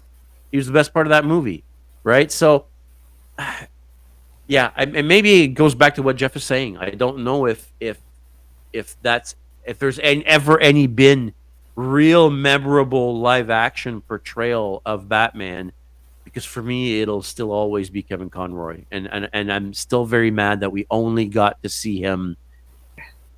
Sorry, say that again, Becca. Oh, I said I think it would be hard for any actor to step into a role like that, because I think so many people love Batman and have put him on this sort of pedestal in their minds of what they want him to be. So I think it's really hard to check every box. Yeah. It's a tough role to portray, and there's so many big shoes to fill, all the way from Adam West in the '60s, right? Like, yeah. And there's been so many different influential works over. You got to remember, the character's been around since 1939. Like, the character's been around for like 80 years, right? So there's been lots of different aspects of the person, and you get to pull from different things, and then your own specific portrayal, and whatever's going to speak to you the most. But has anybody ever really portrayed the character to a point where you're like, yeah, that's because it's one of those generational things too. For a lot of people, Keaton's their Batman. In our age group, Keaton's their Batman. If you're younger, a lot of times Bale is your Batman. If you're even younger than that, a lot of times Affleck's your Batman. Like, it just, because the role is so interchangeable and so everybody's kind of got their own take on it. I don't know that any one person has really defined the role for me. I don't have a headcanon for Batman. I get 4. I have a headcanon for Iron Man. I got a headcanon for Deadpool. I don't really have a headcanon for Batman.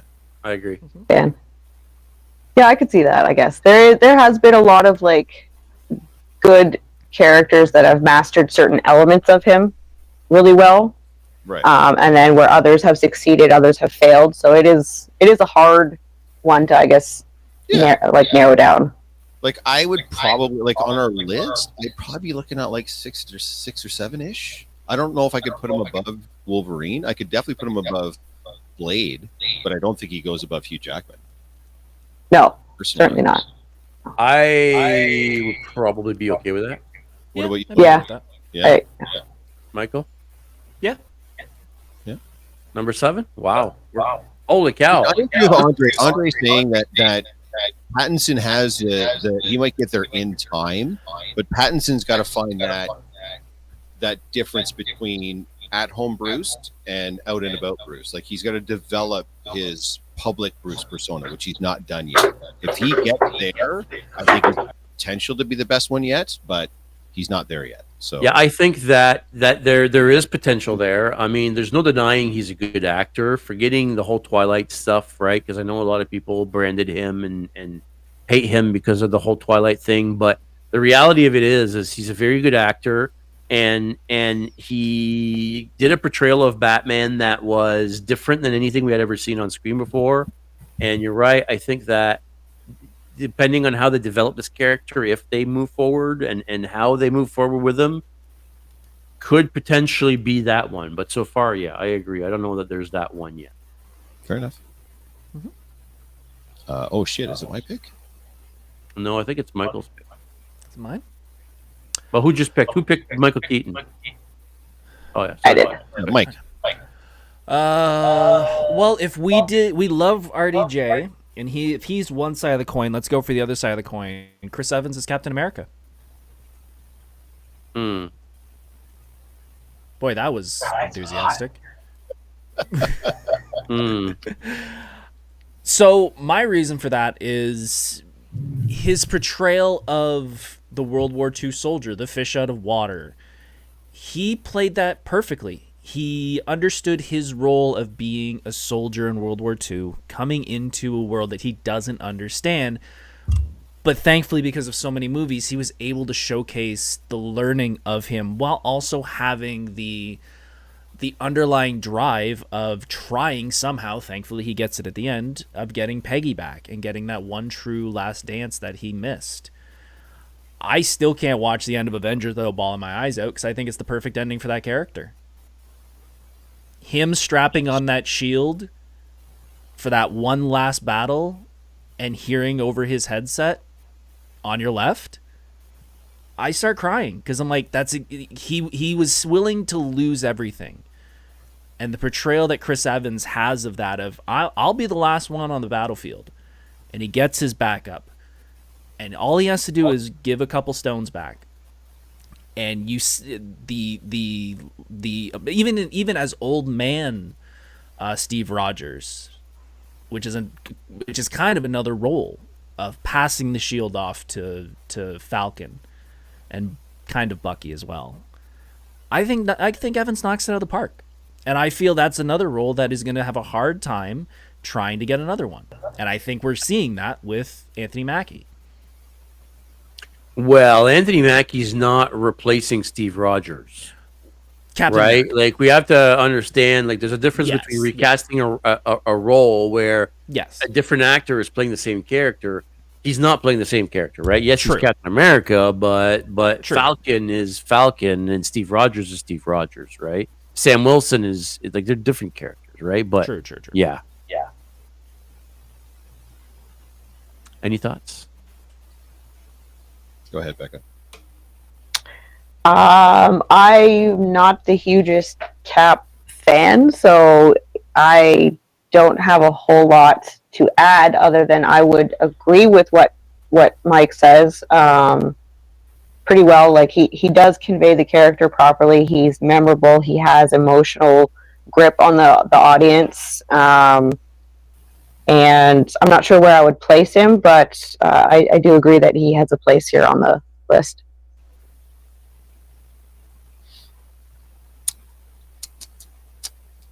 Yeah. You want to get into it, or This so I haven't divulged this yet. I've been talking to friends about it, but I'm on a rewatch of the entire Infinity Saga. Yeah. So I'm 18? literally in the middle of the first Avengers movie right now. yeah. So for Captain America, the first Avenger, and this first Avengers movie, he's actually pretty fucking brutal. So like someone else said, I think it was Andre there, he did grow into the role. And this kind of goes back to what Mike was saying earlier about some of the other roles. When you get to play the character over 17 movies, you get a chance to not be good for a while and then get good as the sort of movies go on. Maybe the writing gets a little better, maybe the writers figure out your character, and then you get a better chance to portray it better. And I think that's probably what happened with Evans. I think if we'd only seen him in 3 movies, we'd have been like, we wouldn't even be talking about him right now. But because he got to be in the entire Infinity Saga and he got to play a huge pivotal role in that, like you're saying, you're crying at the end of Endgame, right? You're only crying at the end of Endgame because of the groundwork that got laid to get you that point. But as Andre was saying, that groundwork stumbled and fell right up until we got to Winter Soldier. Where did he own the role at that point? Yes, I agree with you. He owned the role at that point. Is it? I'll give Evans this. That character it's really hard to portray just a wholesome, good character and make it relevant to today's audiences when we're so into all the anti-heroes and everything else. That's why Superman has been such a hard nut to crack on the cinema screen, because it's not cool, right? And when Civil War came out, I don't know if you remember, but like they had the whole world was divided into two camps. You were either Team Iron Man or you were Team Cap. And that shouldn't have even been a fucking argument. And do you know what socks I wore to go see Civil War? I wore goddamn Team fucking Cap socks to go see that movie. I don't have an Iron Man cosplay. You bet your ass I got a Captain America cosplay. So Evans grew into the role. He made it his own. Could I see somebody else playing Captain America? Yeah, actually, I can. But until that happens, that dude is forever headcanon as Captain America. There's no question. He made the role his own. I don't think it's a terribly complex role to play, but it could have come across like this wishy-washy goody two-shoes that nobody liked and thought was super lame, and it wasn't. He brought enough gravitas to the role that he made it still seem cool.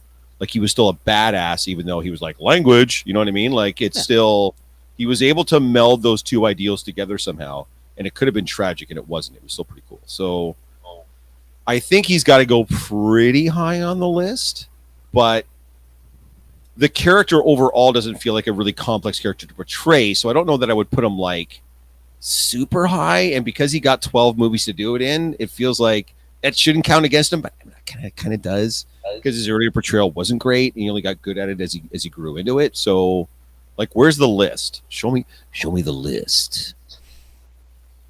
Okay, so I'll say this: I agree with a lot of what you're saying.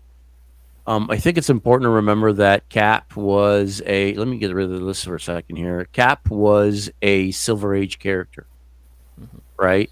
He was a World War I character. He was never meant for today's market, right?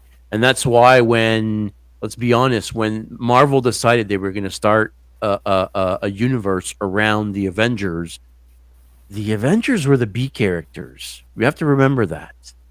Right, Captain America specifically was maybe even a C character at that point, right? Yes, he was the leader of the Avengers, but really nobody gave a shit about Captain America just because of what that meant to today's youth and today's world. Nobody gave a shit about a guy that fought in World War One. Was it World War One, World War Two, World War Two, whatever it is. The point I'm trying to make here is he was still like, if you watch Captain America: The First Avenger. Was it the best of the MCU movies? No. Was it one of the worst of the MCU movies? Well, no, I disagree. It was I just watched it yesterday. It absolutely fucking is, but I appreciate we have different opinions for sure. Listen, I mean, you're going to tell me Thor: The Dark World is better? You're going to tell me that one of the Ant-Man 2 and 3 and it's bottom 5 for me 100%. Wow. Okay. I mean, listen, you're allowed your opinion. I don't think it's nearly that bad. I think he was really able to bring something to that character and connect with the audience and make the audience like a character that otherwise nobody would care about in these days, in this time and day, right? So just for that, I think he has to be high on the list, or at least on the list somewhere, because like you were saying, this could have been a disaster. Yeah, it could have been it should have been a disaster. I feel like it kind of was in the first couple of films, his first couple of appearances, but he brought it home for sure. I love the first Captain America. You would, Christina. You fucking would. Cap sucks. I just heard Matt Cap suck. That's incredible. All right, yes, bring your words back. He said he would put him beneath Holland. America for the last half an hour, but we got to put him on the list. Where does he go? Below Holland. Below Spooderman. See, I would put him above Keaton. What? Oh my god. You could make an argument he could even go above Jackman from a pure portrayal. Not popularity, but a pure portrayal argument. You could make an argument to get him all the way up to like 4 or 5. For sure. I like Chris Evans. I just don't like Cap. Yep, that's what we're talking about. Not likability. No, I know. That's why I'm. You're such a bitch, Matt. Why? What are we doing? Didn't we only ask for Becca? Why is he just leaving? All right, I'm turning the mic back on. I was stepping up for a second, but I'm back in. No. It's tough because down 7. You got to get that list together. Now that we got Matt back in his expert opinion, I don't think that Cap goes above Tom Holland. I don't think so. Yeah. We could just ignore Matt. That's fine. Yeah, I think so. I think He's a crazy person. They're ignoring you. Yeah, I know they're ignoring me. Just hold on. This is Yeah, we're just gonna mute Matt for now. He's off the reservation. That's the dumbest thing I've ever heard in my whole life. He's all done. Hold on. You know what? We're just gonna kill their camera altogether. We're all done with that. Oh yeah. There we go. They're gone. No. is a really good Spider-Man. So I don't know. He even knew he was on mute. I think Matt's been talking this whole time. I realize he's been on mute this whole time. No, I see that I'm muted. Right. I'm working out some things over here so that when I'm not muted, we'll put you back on mute. I don't personally like. All right. So, anyways, like we were saying, where do you guys want to put Chris Evans? Because Matt's taking it on mute again. Oh, fuck that guy. No, he's still working shit out. That's fine. Forget him. He's all done. I'd like to point out, we only asked for Becca. Guys, we only asked for Becca on the podcast. Matt's like just this. Matt is Becca adjacent. And now you know why. Beneath Hollins, I'm not a super Cap fan, and although he is, I do agree with a lot of the points. I do also think that he is replaceable. Yes, I would agree with you that he's replaceable. That's why I've got him in the 67 range. Yeah.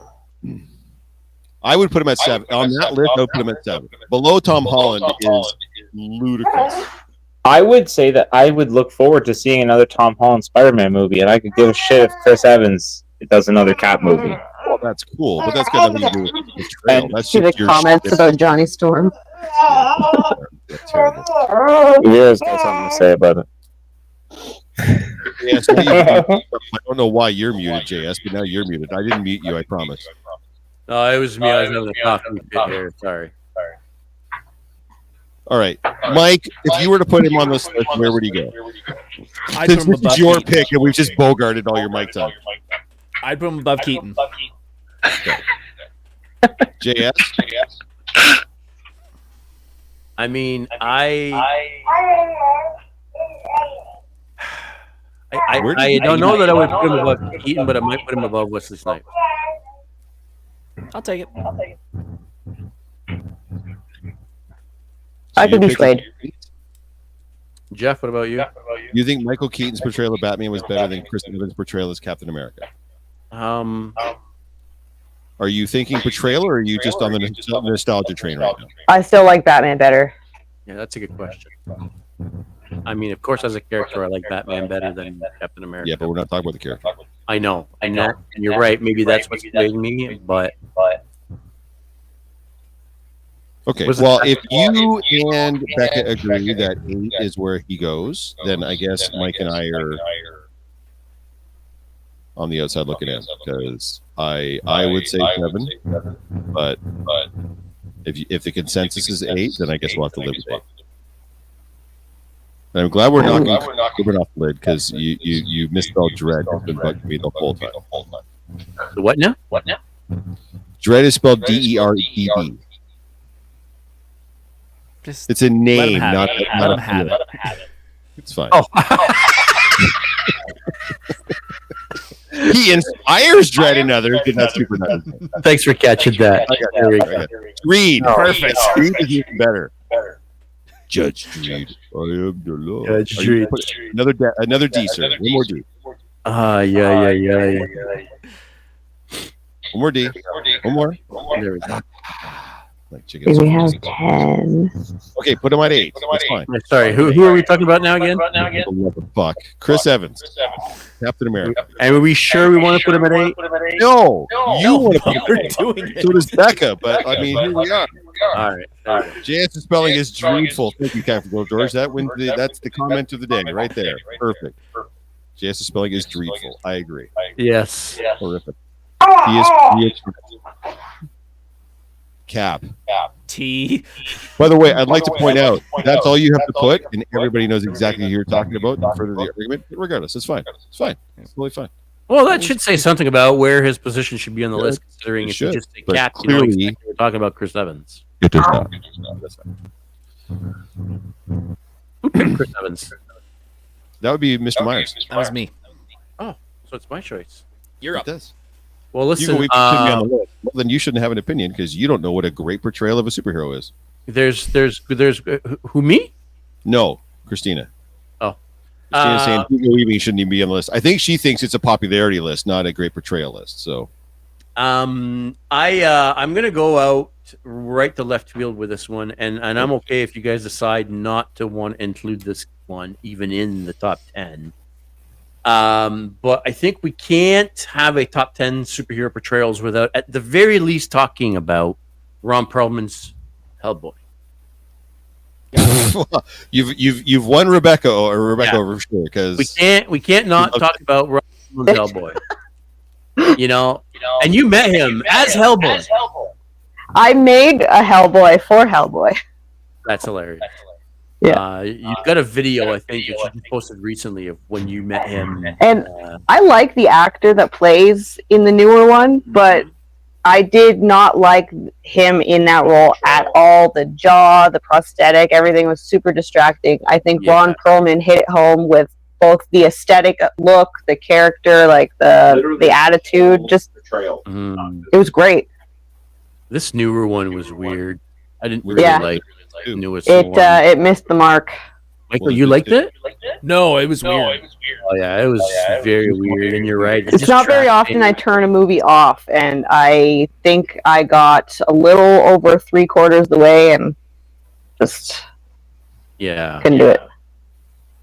Not sure what the idea behind that was, but yeah, Ron Perlman's Hellboy. I don't want to spend too much time on this one because, like I said, I don't know if he even belongs on this list. But again, another early superhero, another one that it's hard to deny when you think about a specific character, like Hellboy. All you can think about is, well, for me anyway, is Ron Perlman. Where would you guys think? I mean, I'm quite fine if you want to put him last on this list. Actually, Carl Urban's Dread, FYI, who you were giving me hell about spelling wrong, has now fallen off the list. I just want to point out he's now an honorable mention. Dreed. At Dreed at number 11. Dreed. So, where do you guys think Hellboy should go on here?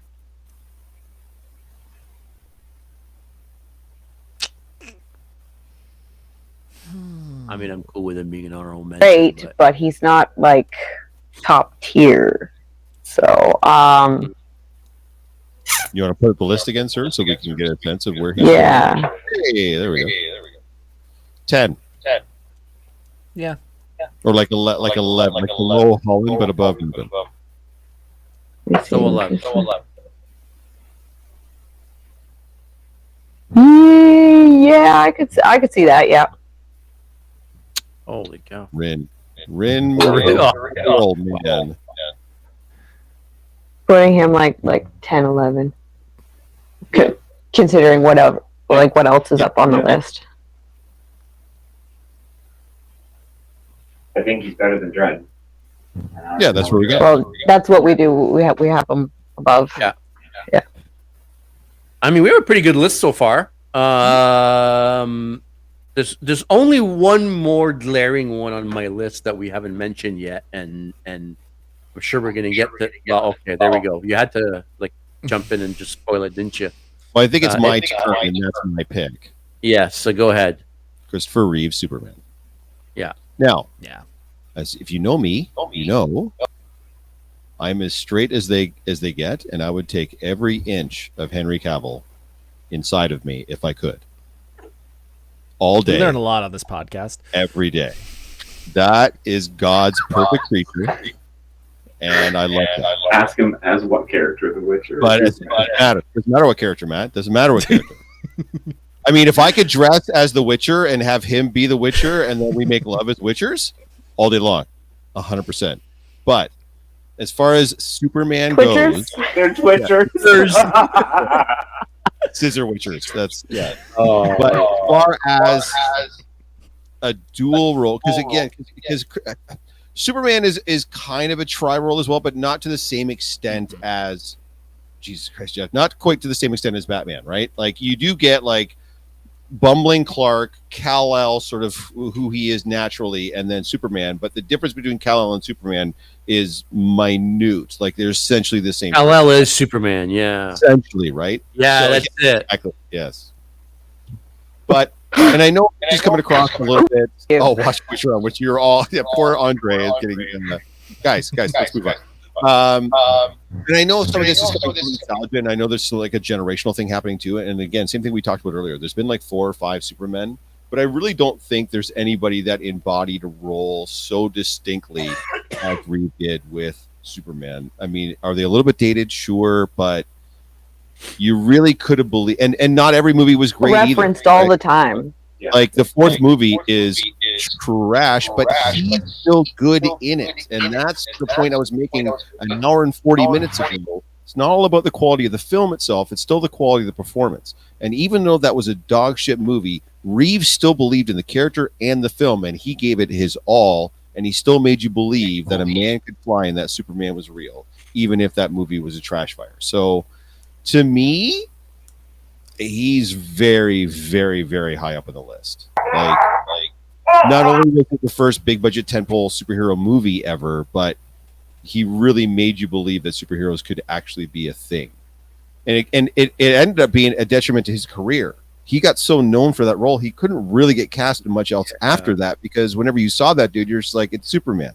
So a lot of the other guys on our list have done other things. They've been able to move on and do other things, but he couldn't because he was so synonymous with that role. I don't know. What do you guys think? I would agree. The baby's clearly weighing. Yep. I would agree with that. I think that when you think of Superman and you go through the Rolodex of characters that or actors that would pop up in your mind, he's always one of the top, like one of the first ones you think of, and I think that says a lot. The fact that it is one of the older versions, and even today's generation is familiar with who he is, I think that also says a lot. So I would agree. Mike? Yeah, he's number 3 on my list. He's one of the few that I think Henry Cavill had the problem with of that transformation from Clark to Superman. I feel like when I see Christopher Reeves as Clark Kent, he's Clark Kent. When he puffs his chest out a little bit and arches his back, he's Superman. That conversation with Lois on the rooftop where he's charming, but he's also a little flirtatious. He could have played that so boring and straight, but he weaves a little bit in there. Like he's interested, but he doesn't want Lois to know about it. Yeah, he's got the charm that I think, as much as I like Henry Cavill's portrayal, I feel like Christopher Reeve just blows it out of the park on everyone. Yeah, Andre making a good point there too, right? Reeves made the idea of freaking glasses this guy's be credible because how well he differentiated the mannerisms. And yeah, I couldn't agree more. And clearly that's what they're leaning into with the new film too, based on the footage that we've seen so far, is a clear separation between a huge separation between those two roles, right? JS, what do you think? You're on mute, sir. I agree. There has to be a huge separation between the two roles, especially of Superman. Like Superman's the good guy, but Clark has to be even more. I don't know. Like there's yeah. It's there's very few people that have played a character where you have multiple roles, as well as Chris Reeves has played the two sides of Superman and Clark Kent. I don't know that there are many other characters or many other actors like that have truly made me believe that they were Superman and they were Clark Kent or in any other character, right? I don't, like we were saying earlier, I don't know of anybody that made me believe they were Batman and Bruce Wayne. Nobody's really truly pulled that off other than Michael Keaton to a certain extent, right? So yeah, Chris Reeves, for me, has to be fairly high on that list for sure. And like I said, I left him off specifically because I knew he was going to be potentially at the top. But I don't know. What do you guys think? Where do you see him on his?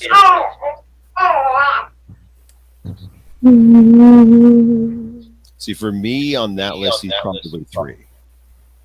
I was going to say 4. Yeah, I'd be up 3 or 4. I would say 4. I would say 4.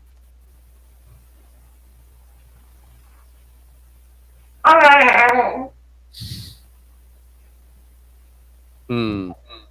I know it's dead silent right now, but everybody's analyzing. What is the chat? Chat, you guys can see the list. Where would you guys have? I would say Rebecca, you said again, you would say 4? 4. Yeah. Mike? 4. Jess? I mean, I would probably say 3, but I'd be cool with 4. I mean, I don't. See, I'm saying 3 as well, so we're kind of at a bit of a Yeah, I love Patrick Stewart. Don't get me wrong. I think Patrick Stewart's amazing. I just don't know that Patrick Stewart, to me, as much as he was great as the portrayal of Professor X, will always be Jean-Luc Picard. Fair. There's nothing that's going to stop him being Jean-Luc Picard for me. So it's hard for me to say that Christopher Reeves goes below Patrick Stewart, because Christopher Reeves is Superman to me. So, like, do you know what I mean? I that's the only reason why I would put him at number 3, but I would still be okay with him at number 4. Don't get me wrong. Patrick Stewart was my pick, so yeah, I'd be cool with either one. Well, we've had 3 people weighing in the chat. Marcy says 3. Crystal says 1. Christina says 3. Does anybody else want to chime in and help us break this? I can't imagine 1. No, 1's a tough sell. Nope. But That'd be fine. I think he's more synonymous with that role. Toxic Fox saying 4. God damn it, Brittany. You're not helping. You know what? Put him at 4. That seems to be... Because JS, you're good with either, and even Mike's good with either. So yeah, I'm good with he even said 4. So let's go ahead and put him at 4. You guys suck. It's fine. Is it Reeves? Silky teasing. Silky, I thought we had an outstanding. I thought what we had, jokes aside, was a future for each other. And here you are, picking him 4th. Brutal. I'm gonna have to reevaluate our whole friendship. Nate is also saying number 1. I know. I think there's a certain age thing as well. Although Andre's saying number 1 too.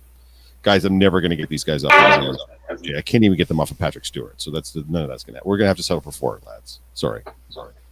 But it does mean we bumped Tom Holland off the top 10 list, which makes me super happy because fuck that kid, man. You want to rub off Tom Holland? Tom Holland is now number 11. Sorry. Number 11. We'll see you later. You know what? We're going to be fine with this whole list until people see 5 and 6, and they're going to be like, what the fuck were you guys doing? Were you guys high? Yes, very. We were. Absolutely. So for anybody listening at home, because I think we're going to probably start wrapping this up because we're almost at 2 hours now. Ryan Reynolds as Deadpool is the top 10 live-action superhero portrayals. Ryan Reynolds as Deadpool, number 1. RDJ as Iron Man, number 2. Patrick Stewart as Professor X, number 3. Christopher Reeve as Superman, number 4. Hugo Weaving as V for Vendetta, number 5. Kelsey Grammer as Beast, number 6. Hugh Jackman, Wolverine, number 7. Michael Keaton as Batman, number 8. Chris Evans as Captain America, number 9. And Wesley Snipes as Blade is number 10. There's only one Blade, and there's only going to be one Blade. The Wicked Witch of the West. That's right. Oh, if Rob sees this, he's going to be banging on the door for that 5 and 6 pick. Let me tell you. Does anybody else have any kind of picks that maybe we haven't discussed that we want to throw up there, whether we think it's an honorable mention or actually makes the list? I'm out. Like, all my other ones are definitely not making the list, so I'm not even going to bother at this point. They're only going to be honorable mentions. But does anybody else have anybody? James Marsden Cyclops. Like, Cyclops is the character that I can't stand. I've always hated the character, but he's like that douchey character that's necessary, and I felt like he kind of fit the bill. I'll give you an honorable mention for that for sure. Mike, have you got like an honorable mention? I've got like 4, but I knew they weren't making the list, but they're personal ones. Okay. Elizabeth Olsen as Scarlet Witch. The trauma of losing your kids. I think she played that well. And then the trauma of losing Vision. Peacemaker, John Cena. He plays a douche really fun. I think there's a good reason why he does, but yes, please continue. I can't not say Brandon Lee in The Crow Oh yeah. because The that Crow. is Brandon Lee. an iconic role that is my movie that I watch every single year. I love that movie, and we've proven you can't do that movie again without Brandon. Boy, howdy. Can you ever not? And my last one from left field, Jim Carrey as The Mask. All right. That is a very adult comic book that they made into a PG movie that Jim Carrey played very straight and very funny. And not many people realize how adult that comic book is. Andre is spoiling mine. I think Credit was okay, but Jackie Earle Haley as Rorschach was a revelation. Yeah. He made that entire film with his portrayal. By the way, until he portrayed that, and everything he's done since then has not been anywhere near as good as his portrayal of Rorschach. I think it's arguable that Rorschach's a superhero. I mean, at best, he's an anti-hero, and at the end of the day, he's kind of a piece of shit. But if we're considering him a superhero, Jackie Earle Haley absolutely fucking crushed it as Rorschach in Watchmen. Easily the best part of that film, and it's not even close. I'm not locked in here with you guys. You guys are locked in here with me. You're locked in here with me. So goddamn good. Holy shit. Does Matt have any Honorable mentions? You have any? You like the guy that played Nightcrawler in X-Men? I can't remember what his name is right now. Alan. When earlier when Jeff talked about how in 2000 Hugh Jackman was Wolverine and kind of revolutionized it. For me, it was a little bit of X2. The opening scene with Nightcrawler when he storms the White House is like, I literally had been roped in just seeing him, all over the screen, and then seeing his face and his tattoos and his scarring and his voice and his, I don't know. A lot of X-Men tonight, I think. Like it. And I'm sorry that it's an X-Men. I think we all love X-Men. Yeah, he was huge at that time in the you got to remember in the late 90s, early 2000s. Part of their story. Sorry if you guys are hearing her. That's okay. I'll probably take her off the hands in a few minutes. Character by Alan Cummings, whatever his last name is, Cummings.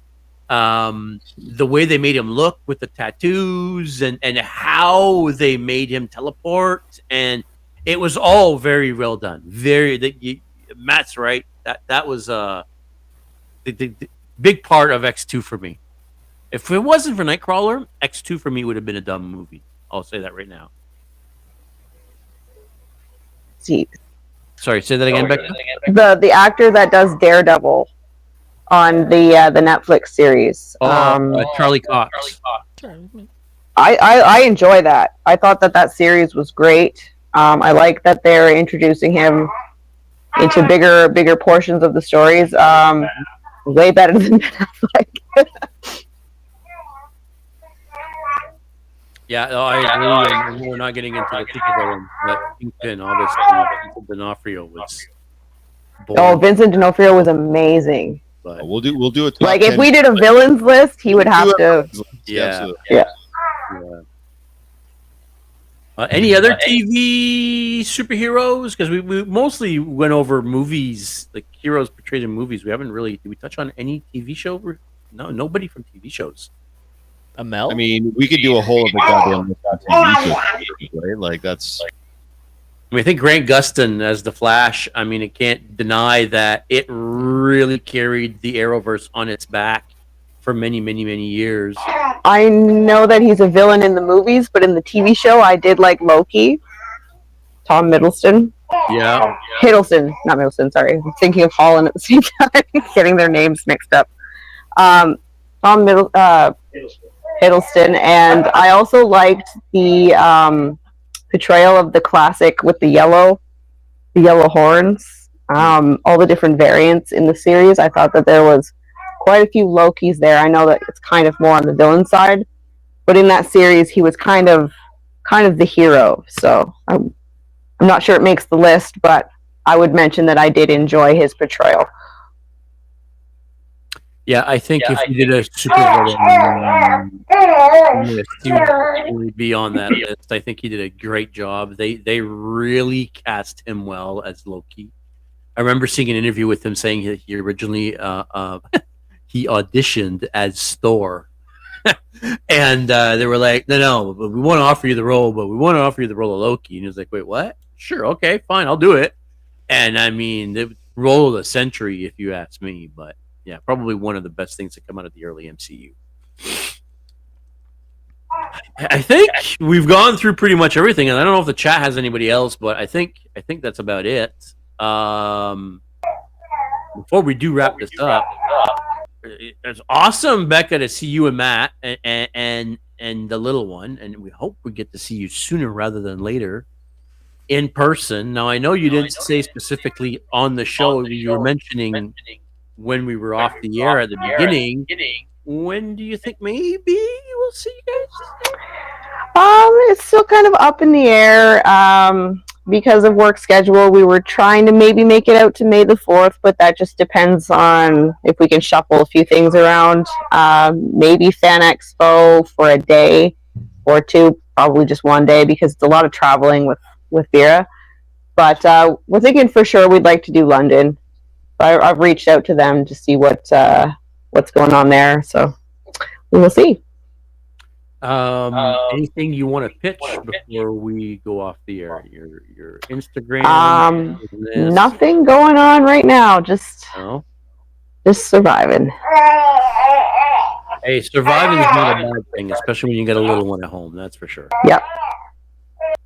Mr. Myers, I think we feel like we need like the SNL 5-time jacket. We kind of need like one of those for Mr. Myers at this point. Like is it like 17 fucking time now? Like the 12-time jacket or whatever it is. Hey, how many times have we been on his show? Yeah, and how bad is my signal when I have guests? So that's the problem. Oh yeah, blame it on your guests. Sure, it's your guests. No, I'm not blaming it on my guests. I'm blaming it on my 100-year-old house. Yeah. Monday Night Nerd. I don't know if I'm doing an episode this week just because holiday. Usually I don't, but I also kind of want to because my 100th episode would be in 2 weeks, and that is my review of going to see Metallica. I bought $5,000 tickets, and I have a whole bunch of Metallica stuff when they come to Toronto, so I'm going to be doing an episode about that in 2 weeks for sure. We're going as well. It's going to be so good. Yeah, that's next week. Next Thursday and next Saturday. That's going to be amazing. Yep. Should be a good time. But other than that, Myers Corp cosplay on all other social media. You can find me and keep up to date. Awesome. May the 3rd, guys, if you didn't already know, May the 4th, Star Wars Day for the 3rd time on May the 3rd. That's right. It's not on May the 4th this year. It's on May the 3rd. I don't really know if we want to start spilling any beans, but we've got some new stuff coming. There's going to be new things happening at the May the 4th event. And there's going to be some Finger Licking good stuff. I can tell you that. And we've got, of course, our Twin Sons beer coming back. Well, we're going to do it for the 3rd time. Not for the 3rd time. The 2nd time. The first time it wasn't the Twin Sons. It was something else. But the beers are going to be back. Make sure you come. Make sure you come early. It's going to be a blast. I don't want to, again, spill too much beans, but I've got some info from some photographers and videographers that have been very involved in the cosplay business these last couple of years that are potentially going to show up. So if you've got a Star Wars cosplay, this is going to be the time to really get some cool shots with some of your friends, some of the Star Wars cosplayers in the Southern Ontario area. Not to mention, there's going to be a bunch of 501sts that are not going to be representing the 501st, really, but we got a lot of people that have really high-end costumes that are going to be showing up in their, movie quality costuming group level costumes. Don't fuck around. Sorry? Don't fuck around. Don't give me this movie. Don't give me this costuming group horse shit. I'm waiting for my stickers, sir. You were supposed to have them back in March, and it's going to be May, and I still don't have my goddamn stickers. You do realize all my shit's been packed and in storage. Yeah.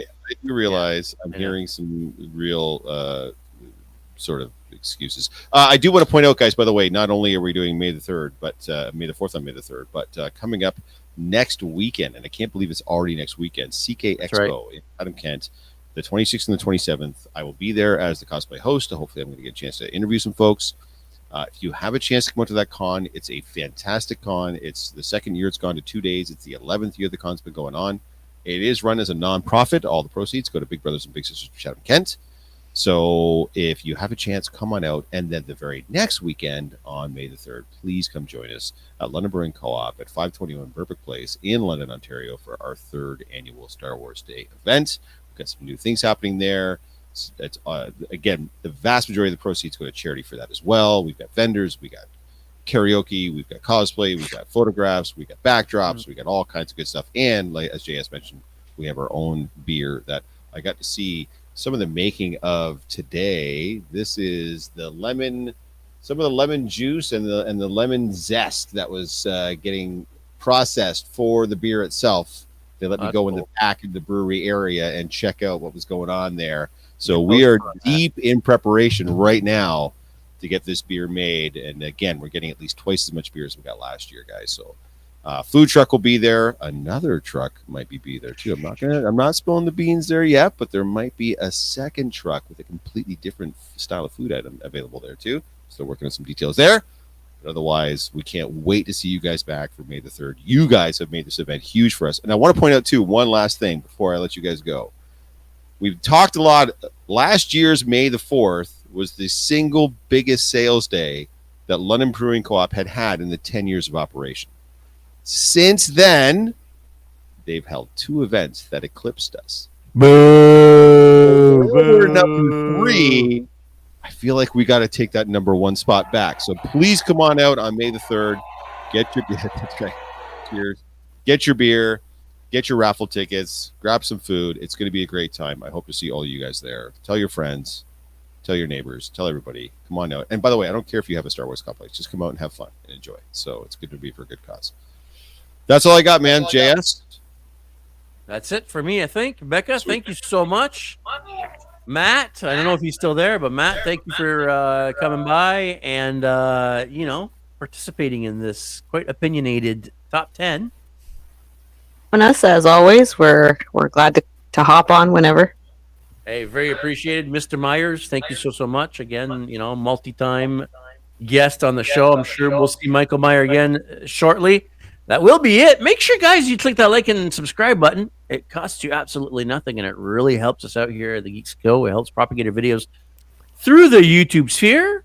With that, make sure you all stay geeky, and we'll see you next week. Thank you for tuning in to another episode of the Geek Boutique Podcast. Like always, if you prefer to listen to us, you can find us on all major podcast platforms. Now, make sure you don't forget to click that like and subscribe button, as well as the notification bell to make sure you never miss anything.